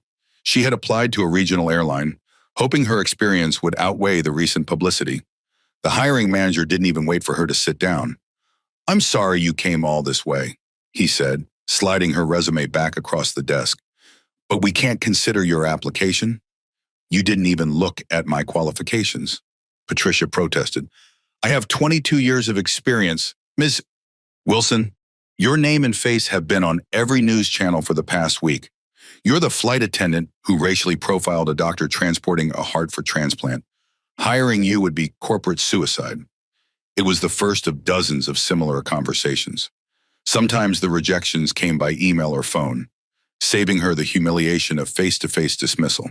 But the message was always the same: she was unhireable, a toxic asset, a walking PR disaster. She expanded her search beyond airlines, applying to hotels, restaurants, cruise lines, anywhere her customer service skills might transfer. The results were identical. Her name had become radioactive in the hospitality industry. Her phone rang constantly with calls from journalists seeking interviews. Her email inbox filled with messages ranging from angry condemnation to disturbing threats. Several news outlets had published articles analyzing her career, dissecting her social media history, painting a picture of a woman whose professional identity had been built on exclusion and superiority. Former colleagues avoided her calls. People she had mentored, trained, and supported throughout their careers suddenly couldn't find time to meet for coffee. One friend who did agree to see her arrived wearing sunglasses and a hat, as if being seen with Patricia might contaminate her by association.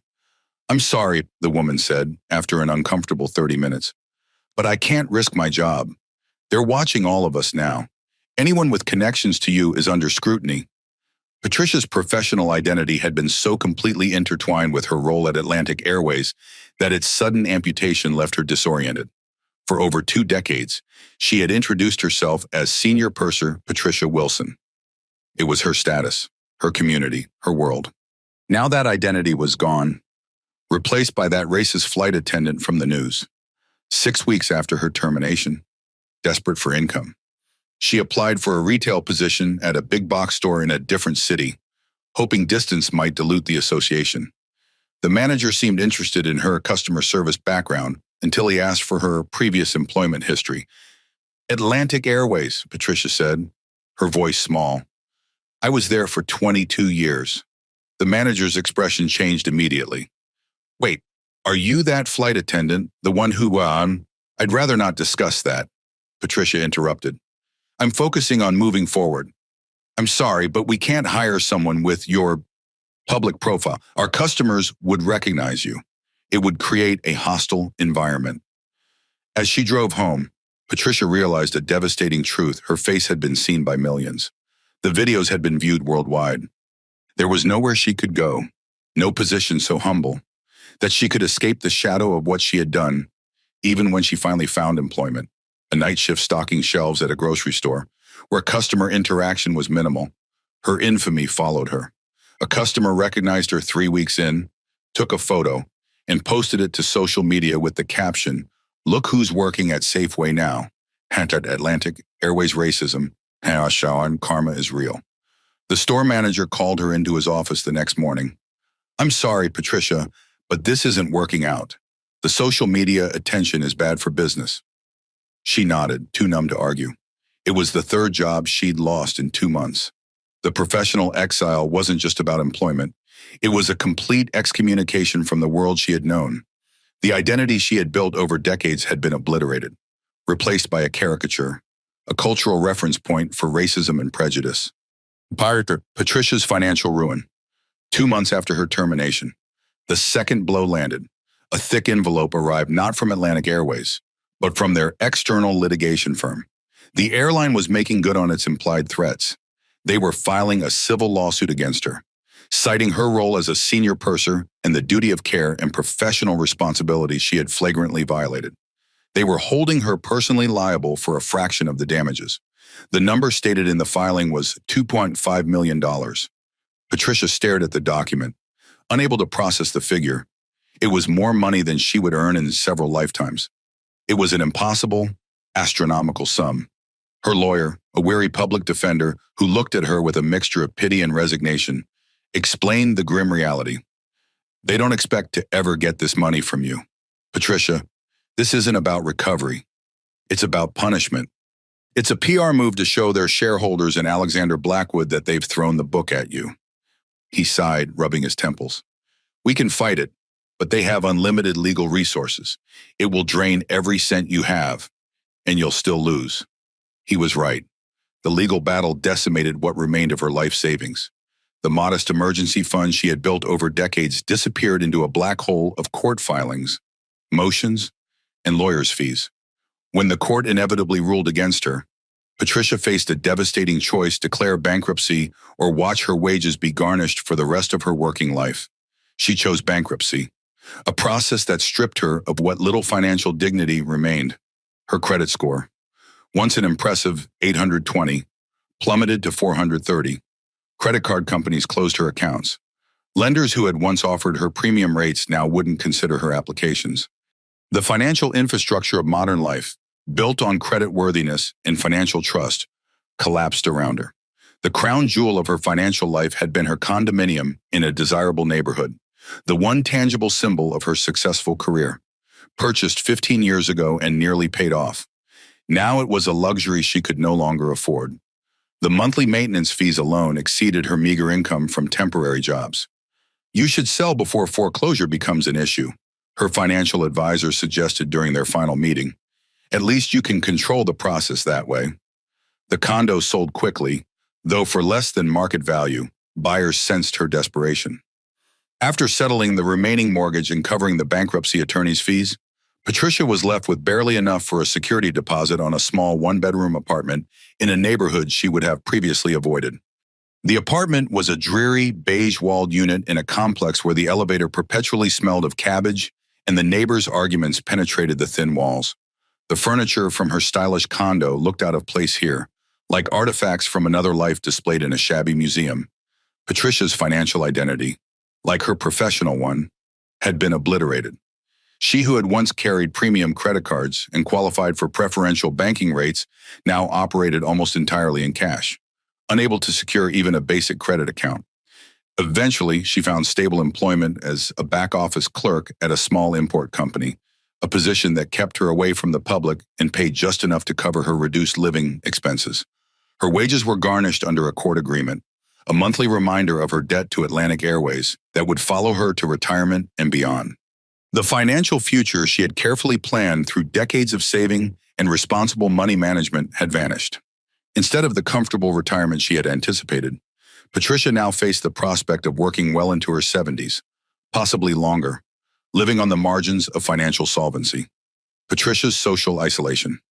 The social exile was perhaps the cruelest dimension of Patricia's new reality. Human beings are social creatures, their identities formed and maintained through community connections. Patricia's social web had been extensive. Fellow flight attendants, airline staff, regular passengers she had come to know over years of service, friends from flight school, neighbors in her upscale condominium complex. One by one, these connections severed. It began with social media. The flood of hateful messages forced her to deactivate all her accounts. Then came the text messages from friends. I think we should take a break from our weekly dinners. The girls and I feel uncomfortable having you at book club right now. My husband thinks it's better if we don't socialize for a while. Eventually, the messages stopped coming altogether. The phone calls went unreturned. Invitations to gatherings ceased. She became a non-person in her own social circle, an uncomfortable reminder of bias that others preferred not to face. The monthly lunch with her airline friends, a tradition spanning 15 years, continued without her. She discovered this accidentally, glimpsing them through the window of their usual restaurant as she passed by on the street. They were laughing, sharing stories, living their lives as if she had never existed. One woman glanced up, saw Patricia on the sidewalk, and quickly looked away, saying something that made the others avoid turning toward the window. Her condo neighbors, once friendly, began taking different elevators to avoid sharing enclosed spaces with her. The holiday party invitation that had arrived faithfully each December failed to appear in her mailbox. Even casual acquaintances disappeared. Her regular barista, who had known her coffee order by heart, suddenly treated her like a stranger, asking, "What can I get for you?" with cold professionalism. The dry cleaner, who had always chatted with her about airline stories, now processed her transactions in silence. When she moved to the cheaper apartment after selling her condo, there were no friends to help. She hired movers with money she couldn't spare because there was no one to call. The isolation was total and disorienting. Patricia had never realized how much of her identity was reflected back to her through social connections, how much she defined herself through others' recognition and acknowledgement. Now she moved through the world like a ghost, unseen except when recognized as that flight attendant. The only person who maintained contact was her younger sister, Olivia Wilson. Olivia, a high school music teacher in Oregon, called faithfully every Sunday despite Patricia's increasingly depressed responses. "They'll forget eventually," Olivia insisted during one call. "Some new scandal will come along, and they'll move on." But months passed, and the world didn't move on. The Atlantic Airways incident had touched a cultural nerve, becoming a reference point in discussions about racial bias. Articles and think pieces continued to appear, analyzing the Patricia Wilson incident as a case study in unconscious bias and its consequences. Patricia's isolation deepened. She stopped going to restaurants. Tired of the whispers and stares when she was recognized, she shopped for groceries at odd hours to avoid crowds. She found herself talking aloud in her apartment, just to hear a human voice addressing her with something other than contempt. The weekends were the worst. 48 empty hours stretching before her with no structure. No human contact except perhaps a brief call from Olivia. She began volunteering at an animal shelter, finding comfort in the uncomplicated acceptance of abandoned dogs and cats who didn't know or care about her public disgrace. "They don't watch the news," she joked weakly to Olivia during one of their calls. It was the first time she had laughed in months. As the first anniversary of the incident approached, Patricia realized that the social death she had experienced was not temporary. This was her new permanent reality, a life lived at the margins of human connection, defined by absence rather than presence, by what had been lost rather than what remained. Sister's illness, the cruel irony. The call came on a Tuesday evening in early spring, 18 months after the Atlantic Airways incident. Patricia was preparing a solitary dinner when her phone rang, displaying Olivia's name. She answered with the first genuine smile of the day. "Liv, you never call midweek. What's up?" The silence on the other end stretched for a beat too long. "Olivia, are you there?" "I'm here, Patty." Her sister's voice sounded strange, tight and controlled. "I need to tell you something, and I need you to stay calm." Patricia's hand tightened on the phone. "What's wrong? Is it Mom?" "No, it's me. I've been having some tests. I haven't been feeling right for a while, tired, short of breath. I thought it was just stress from work, but what?" Patricia pressed, a cold dread spreading through her chest. "It's my heart. Patty, I have something called hypertrophic cardiomyopathy. It's a rare form, aggressive. My heart muscle is thickening abnormally. It's affecting how blood flows through my heart." Patricia sank into a kitchen chair, her legs suddenly unable to support her weight. "How bad is it?" Olivia's voice wavered. "Pretty bad. The local cardiologists are referring me to specialists. They say without intervention, the prognosis is poor." The word hung in the air between them. Poor, a medical euphemism for fatal. "I'm coming to Oregon," Patricia said immediately. "I'll get a flight." She stopped, the reality of her situation crashing back. She couldn't just hop on a plane anymore. She didn't have the money for last-minute airfare. And even if she did, she was persona non grata with every major airline. "No, Patty," Olivia said gently. "I'm actually coming to you. The referral is to a cardiac research center in Baltimore. They're doing experimental work with gene therapy and stem cells. My doctor says it's my best chance." "Baltimore," Patricia repeated, the word landing like a physical blow. "Johns Hopkins?" Olivia confirmed. "I have an appointment next week with their advanced cardiac therapy program. I'll need you with me, Patty. I can't face this alone." Patricia closed her eyes, absorbing the cruel symmetry of the situation. Johns Hopkins? The very hospital where the heart she had nearly prevented from reaching its destination had been successfully transplanted. The institution where Dr. Maya Reynolds worked. The woman whose professional judgment Patricia had questioned, whose identity she had denied. whose mission she had jeopardized. "Of course, I'll be there," she managed. "Whatever you need." After ending the call, Patricia sat motionless at her kitchen table, dinner forgotten, as darkness fell around her. The irony was so perfect, so meticulously crafted in its cruelty, that it seemed deliberate, as if the universe were orchestrating an elaborate lesson in consequences. The following weeks were a blur of research, preparation, and rising anxiety. Patricia spent her nights scouring medical websites for information on hypertrophic cardiomyopathy, learning terminology that had never been part of her vocabulary: septalmyectomy, ventricular outflow obstruction, sudden cardiac death. Olivia arrived looking thinner than Patricia remembered, with a new pallor to her complexion and dark circles under her eyes. The sisters embraced in Patricia's small apartment, both fighting back tears. "It's going to be okay," Patricia promised, with a conviction she didn't feel. "Johns Hopkins is the best hospital in the country. They'll know what to do." The day of the appointment arrived with a weight of dread and hope. Patricia had taken time off work, unpaid leave that she couldn't afford, but that was non-negotiable. She had to be there for her sister. They sat in the polished, intimidating waiting room of the hospital's advanced cardiology wing, surrounded by other patients and families carrying their own burdens of fear and hope. Olivia clutched Patricia's hand, her palm clammy with anxiety. "Wilson," a nurse called at last. "Olivia Wilson." The sisters rose together. They were led into a bright, modern consultation room filled with state-of-the-art diagnostic equipment. The nurse took Olivia's vitals, asking questions about her symptoms and medical history, then left them to wait for the doctor. "Who are we seeing?" Patricia asked, trying to keep her voice casual. Olivia checked her appointment card. "Dr. Reynolds. The referral says she's the head of the experimental therapy program." Patricia felt the room tilt around her. It couldn't be. It was too precisely calibrated to maximize her distress. But she knew with absolute certainty that when that door opened, she would be facing Dr. Maya Reynolds, the woman whose dignity and professionalism she had assaulted, whose mission she had jeopardized, whose judgment she had questioned based solely on race.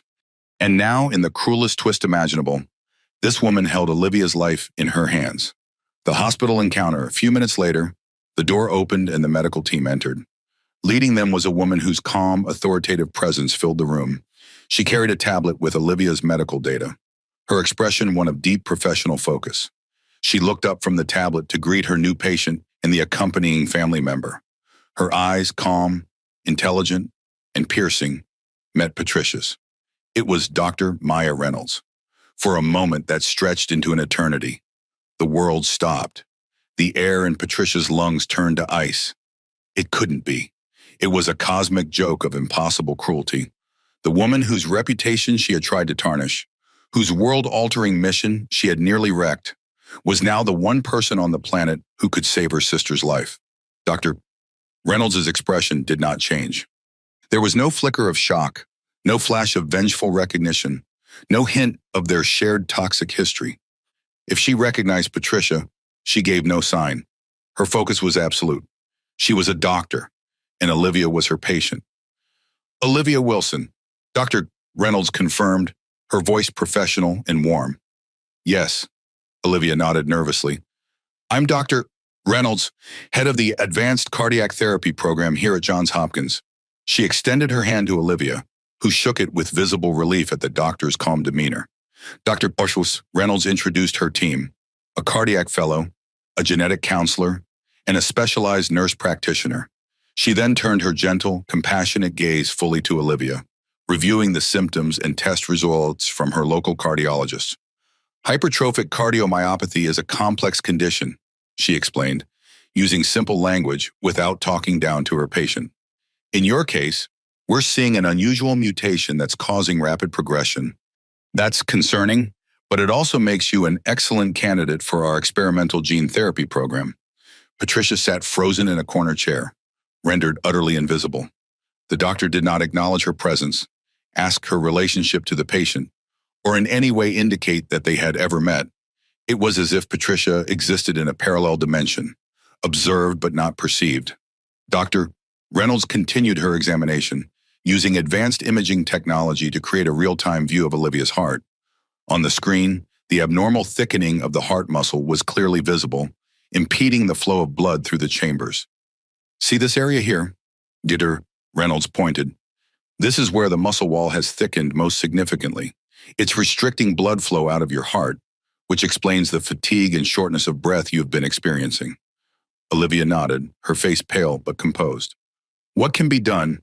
Our program offers several options," Dr. Reynolds replied. "Traditional approaches include medication to reduce the workload on your heart or surgical interventions to remove some of the excess muscle tissue. But given your specific genetic profile, I believe you'd be an excellent candidate for our experimental gene therapy protocol." She explained the cutting-edge treatment, a targeted therapy that would use a modified virus to deliver corrective genetic material directly to the heart muscle cells, halting and potentially reversing the abnormal thickening. "It's not without risks," Dr. Reynolds cautioned. "This is still experimental therapy, but in cases like yours with this specific mutation, we've seen remarkable results." Patricia listened, her heart pounding. This was Olivia's best hope, perhaps her only hope, and it rested entirely in the hands of a woman Patricia had humiliated, whose professional judgment she had questioned, whose mission she had jeopardized. Throughout the hour-long consultation, Dr. Reynolds never once looked directly at Patricia. Her focus remained entirely on Olivia, explaining the procedure, answering questions, outlining the treatment timeline. Her manner was compassionate but straightforward, neither sugarcoating the risks nor emphasizing them unduly. "Do you have any questions?" Dr. Reynolds asked Olivia as the consultation concluded. "My sister Patricia will be my caregiver during treatment," Olivia said, gesturing toward Patricia. "Will she need any special training?" It was the moment Patricia had been dreading, the unavoidable acknowledgement of her presence. Dr. Reynolds turned slightly, her gaze passing over Patricia with professional politeness, but no recognition. "Our nursing team provides comprehensive caregiver training," she said smoothly. "They'll schedule separate sessions to cover everything from medication management to recognizing warning signs that would require medical attention." And that was it. No flicker of emotion, no hint that she remembered Patricia at all. The complete professional detachment was more devastating than anger or recrimination would have been. As Dr. Reynolds prepared to leave, she placed a reassuring hand on Olivia's shoulder. "We'll begin treatment planning immediately. My team will be in touch tomorrow with scheduling details. Try not to worry, you're in good hands here." Olivia smiled gratefully. "Thank you, Dr. Reynolds. I feel better already just knowing there's a plan." As the medical team filed out, Patricia remained seated, her body leaden with the weight of what had just occurred. Dr. Reynolds had not acknowledged her, had not shown anger or resentment, had not given any indication that Patricia was anything more than an anonymous family member accompanying a patient. And somehow, that complete erasure was the most devastating punishment of all. Pair Tweet 6. Resolution and reflection. Treatment progress for 3 months. Olivia underwent treatment at Johns Hopkins. 3 times a week, Patricia accompanied her to the hospital for the gene therapy sessions, sitting silently in waiting rooms, helping her navigate the complex medical facility, providing the practical and emotional support that only family could offer. And 3 times a week, they encountered Dr. Reynolds. The pattern never varied. Dr. Reynolds was unfailingly professional, thoroughly focused on Olivia's treatment and progress. She explained complex medical concepts with clarity, celebrated small improvements, adjusted protocols when needed, and provided the perfect balance of honesty and hope that exceptional doctors master. And she never, not once, acknowledged Patricia as anything other than the patient's sister.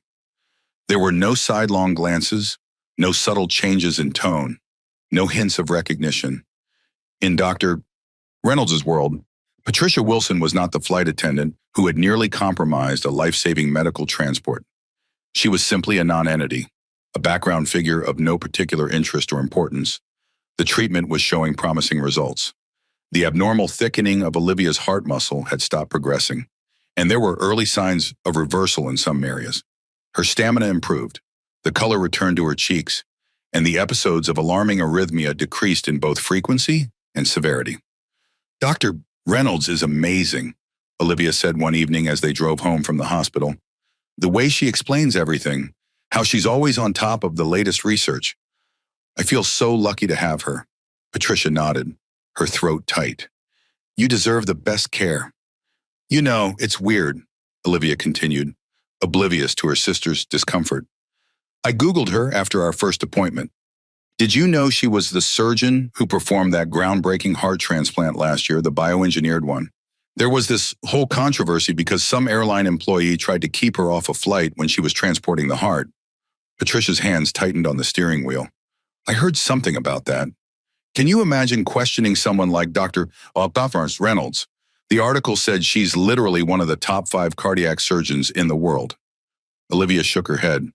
Some people, I swear. Some people, Patricia echoed faintly. The irony of the situation was not lost on Patricia. Every time she sat in Dr. Reynolds' office, watching the woman save her sister's life with calm competence, she was forced to confront the magnitude of her error.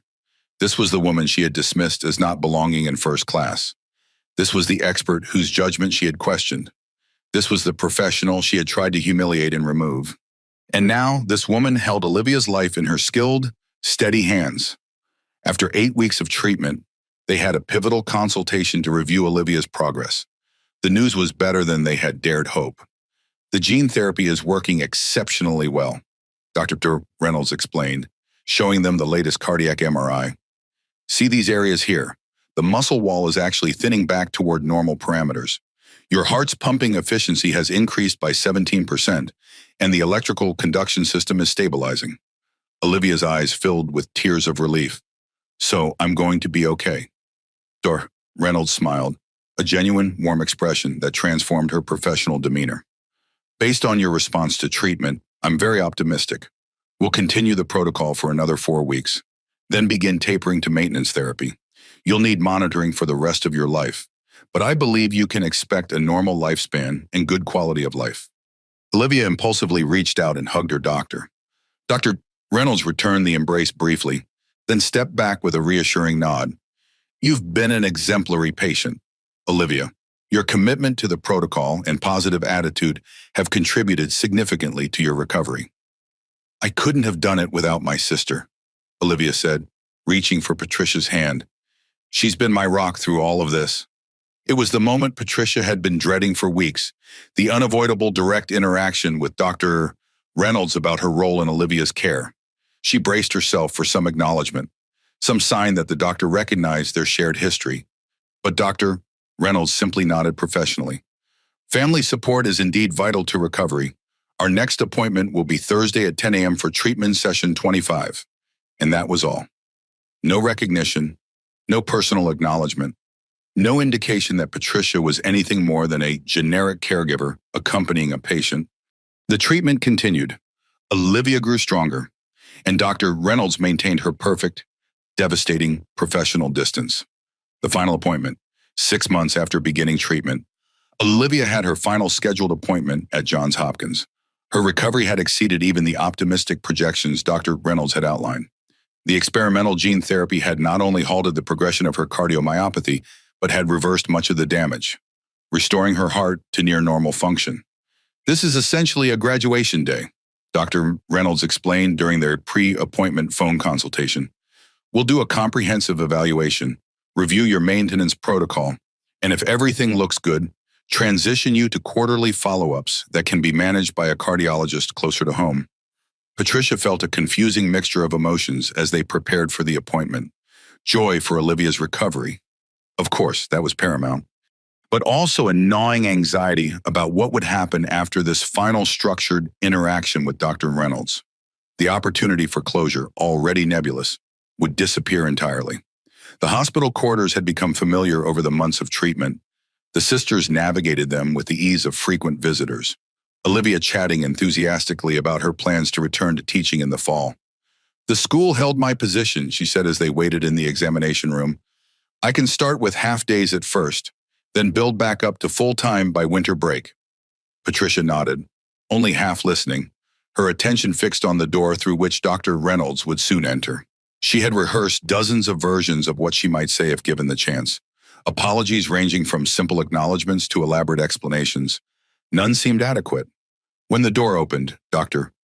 Reynolds entered alone rather than with her usual team, a small difference that somehow made the appointment feel more intimate. more significant. "Olivia," she greeted her patient with a warm smile. "You're looking wonderful." "I feel wonderful," Olivia replied. "Better than I have in years." Dr. Reynolds began the examination with her usual thoroughness, checking vital signs, listening to Olivia's heart from multiple angles, reviewing recent test results on her tablet.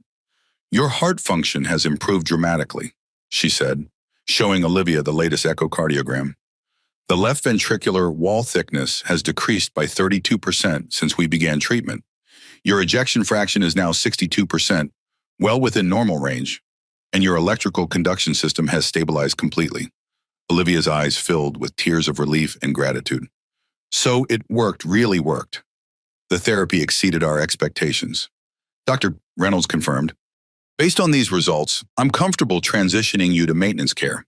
You'll still need regular monitoring, of course, but the active treatment phase is complete." She spent the next 30 minutes reviewing Olivia's ongoing medication regimen, explaining which drugs would be continued indefinitely and which would be gradually tapered. She outlined warning signs that might indicate a recurrence, though she emphasized these were unlikely. "You'll need quarterly checkups for the first 2 years, then semi-annual if all remains stable." Reynolds explained, "I've prepared a complete file for your local cardiologist, but I'd like you to return to Hopkins once a year so we can continue monitoring the long-term effects of the gene therapy." Patricia sat silently in the corner, watching this interaction with a growing sense of finality. This was it, the culmination of the treatment journey. After today, their paths would diverge. As Dr.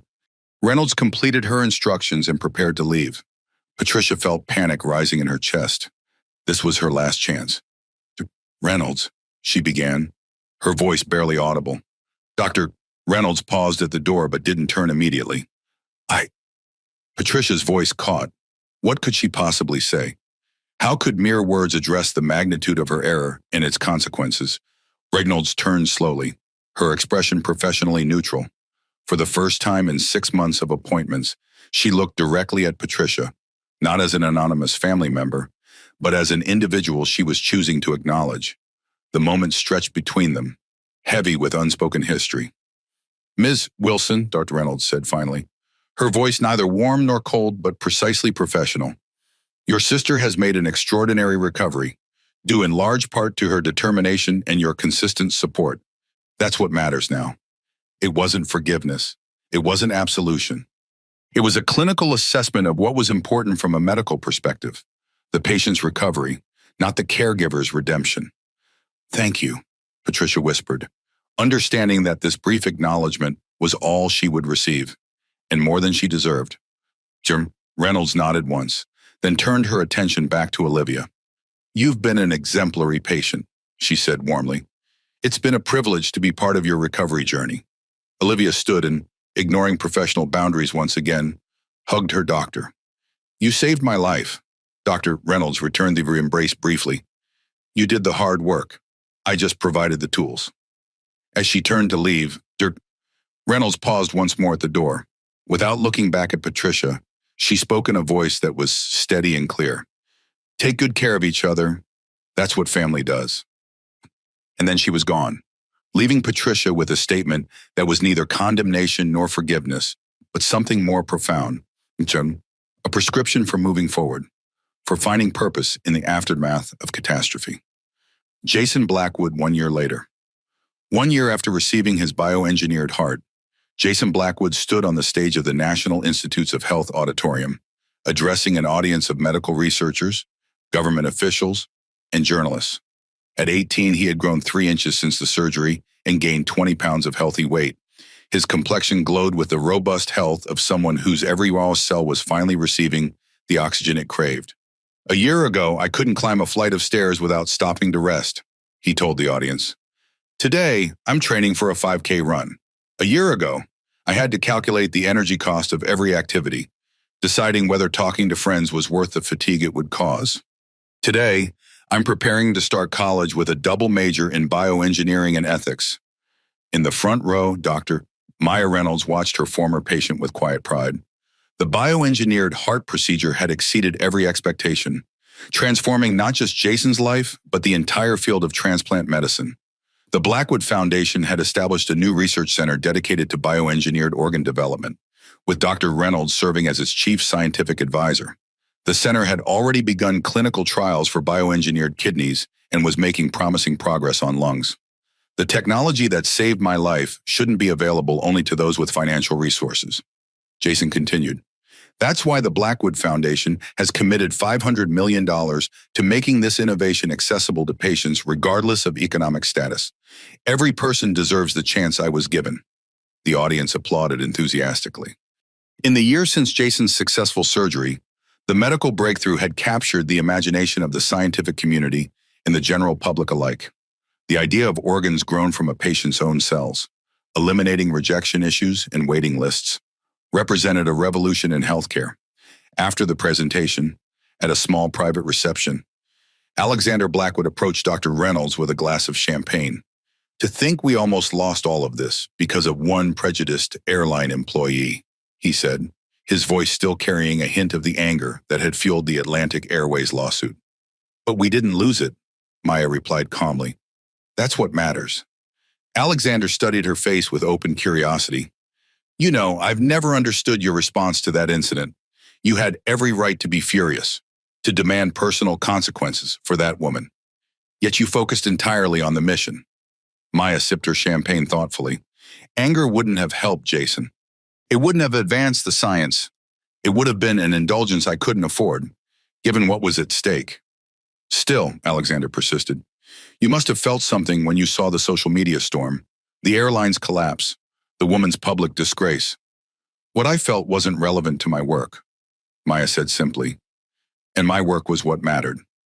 Later that evening, as Maya prepared to leave, Jason sought her out for a private conversation. Dr. Reynolds, there's something I've been meaning to ask you, he said, his expression serious. My dad told me about what happened on the flight, how that flight attendant treated you, how you had to invoke emergency protocols to protect my heart.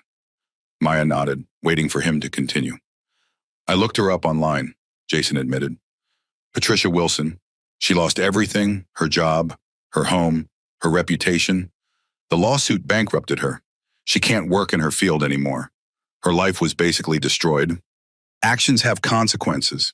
Jason's home, Maya said gently. Sometimes severe ones.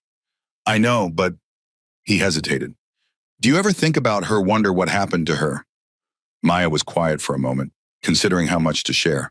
Finally, she said, our paths crossed again. Actually, her sister became my patient, a woman with hypertrophic cardiomyopathy who qualified for our experimental gene therapy program. Jason's eyes widened. Seriously? What were the odds? In medicine, you learn that coincidences are more common than you might expect. Maya replied, Ms. Wilson accompanied her sister to all her appointments. She was a dedicated caregiver. Did you talk to her about what happened? Maya shook her head. There was nothing to discuss. My focus was on her sister's treatment, not on revisiting the past. Jason looked thoughtful. That's the part I'm still trying to understand. How do you just move past something like that? How do you not let it consume you? Maya placed a hand on his shoulder. The same way you don't let your medical history define your future. You acknowledge what happened, you learn from it, and then you choose where to direct your energy. I chose to direct mine towards saving lives, not settling scores. Final reflection. On the second anniversary of Olivia's recovery, Patricia sat alone in her small apartment, watching a television special about medical breakthroughs. Dr. Maya Reynolds appeared on screen, accepting a prestigious award for her contributions to bioengineered organ transplantation. She looked exactly as Patricia remembered, composed, dignified, radiating quiet authority. The camera panned to show Jason Blackwood in the audience, healthy and beaming with pride as Dr. Reynolds described the advances made possible by his successful procedure. The bioengineered heart transplant represented not just a medical breakthrough, but a philosophical one. Dr. Reynolds told the audience, it demonstrated that the body can accept what we've long considered impossible, that with the right approach, barriers that seemed insurmountable can dissolve. Patricia turned off the television. The parallel too pointed to bear. She moved to the window of her modest apartment, looking out at a view that would have once seemed unthinkable, a parking lot rather than the city skyline. discount stores rather than boutiques. Her life had contracted in every measurable way. The financial ruin was now a stable, if meager, existence. The professional exile had become a quiet job in data entry that paid the bills without fulfillment or advancement opportunities. The social isolation had evolved into a small circle of new acquaintances who knew nothing of her past. Yet as she stood in the window, Patricia realized that something had expanded within her, something that had no name in her previous vocabulary. It wasn't quite wisdom and wasn't exactly humility. It was a recognition of her place in a world far larger and more complex than she had ever acknowledged. Her phone rang. It was Olivia, calling for their weekly check-in. "Hey, sis," Patricia answered, smiling at the familiar voice. "How are you feeling?" "Great, just got back from my checkup. The local cardiologist says everything looks perfect. I'm officially boring from a medical perspective." Patricia laughed. "That's the best kind of boring. I've been thinking," Olivia continued. "Dr. Reynolds mentioned last year that I should have an annual follow-up at Johns Hopkins. It's coming up next month. Would you come with me?" The question hung in the air. Patricia closed her eyes, imagining another encounter with Dr. Reynolds, another opportunity to sit silently in her presence, to witness her excellence, to remember the consequences of prejudice and the power of professionalism. "Of course I'll come," she said quietly. "I'll always be there when you need me." As she ended the call, Patricia reflected on the irony of her situation. She had lost everything that had once seemed valuable: status, income, reputation. Yet she had gained the one thing she had never possessed before: perspective.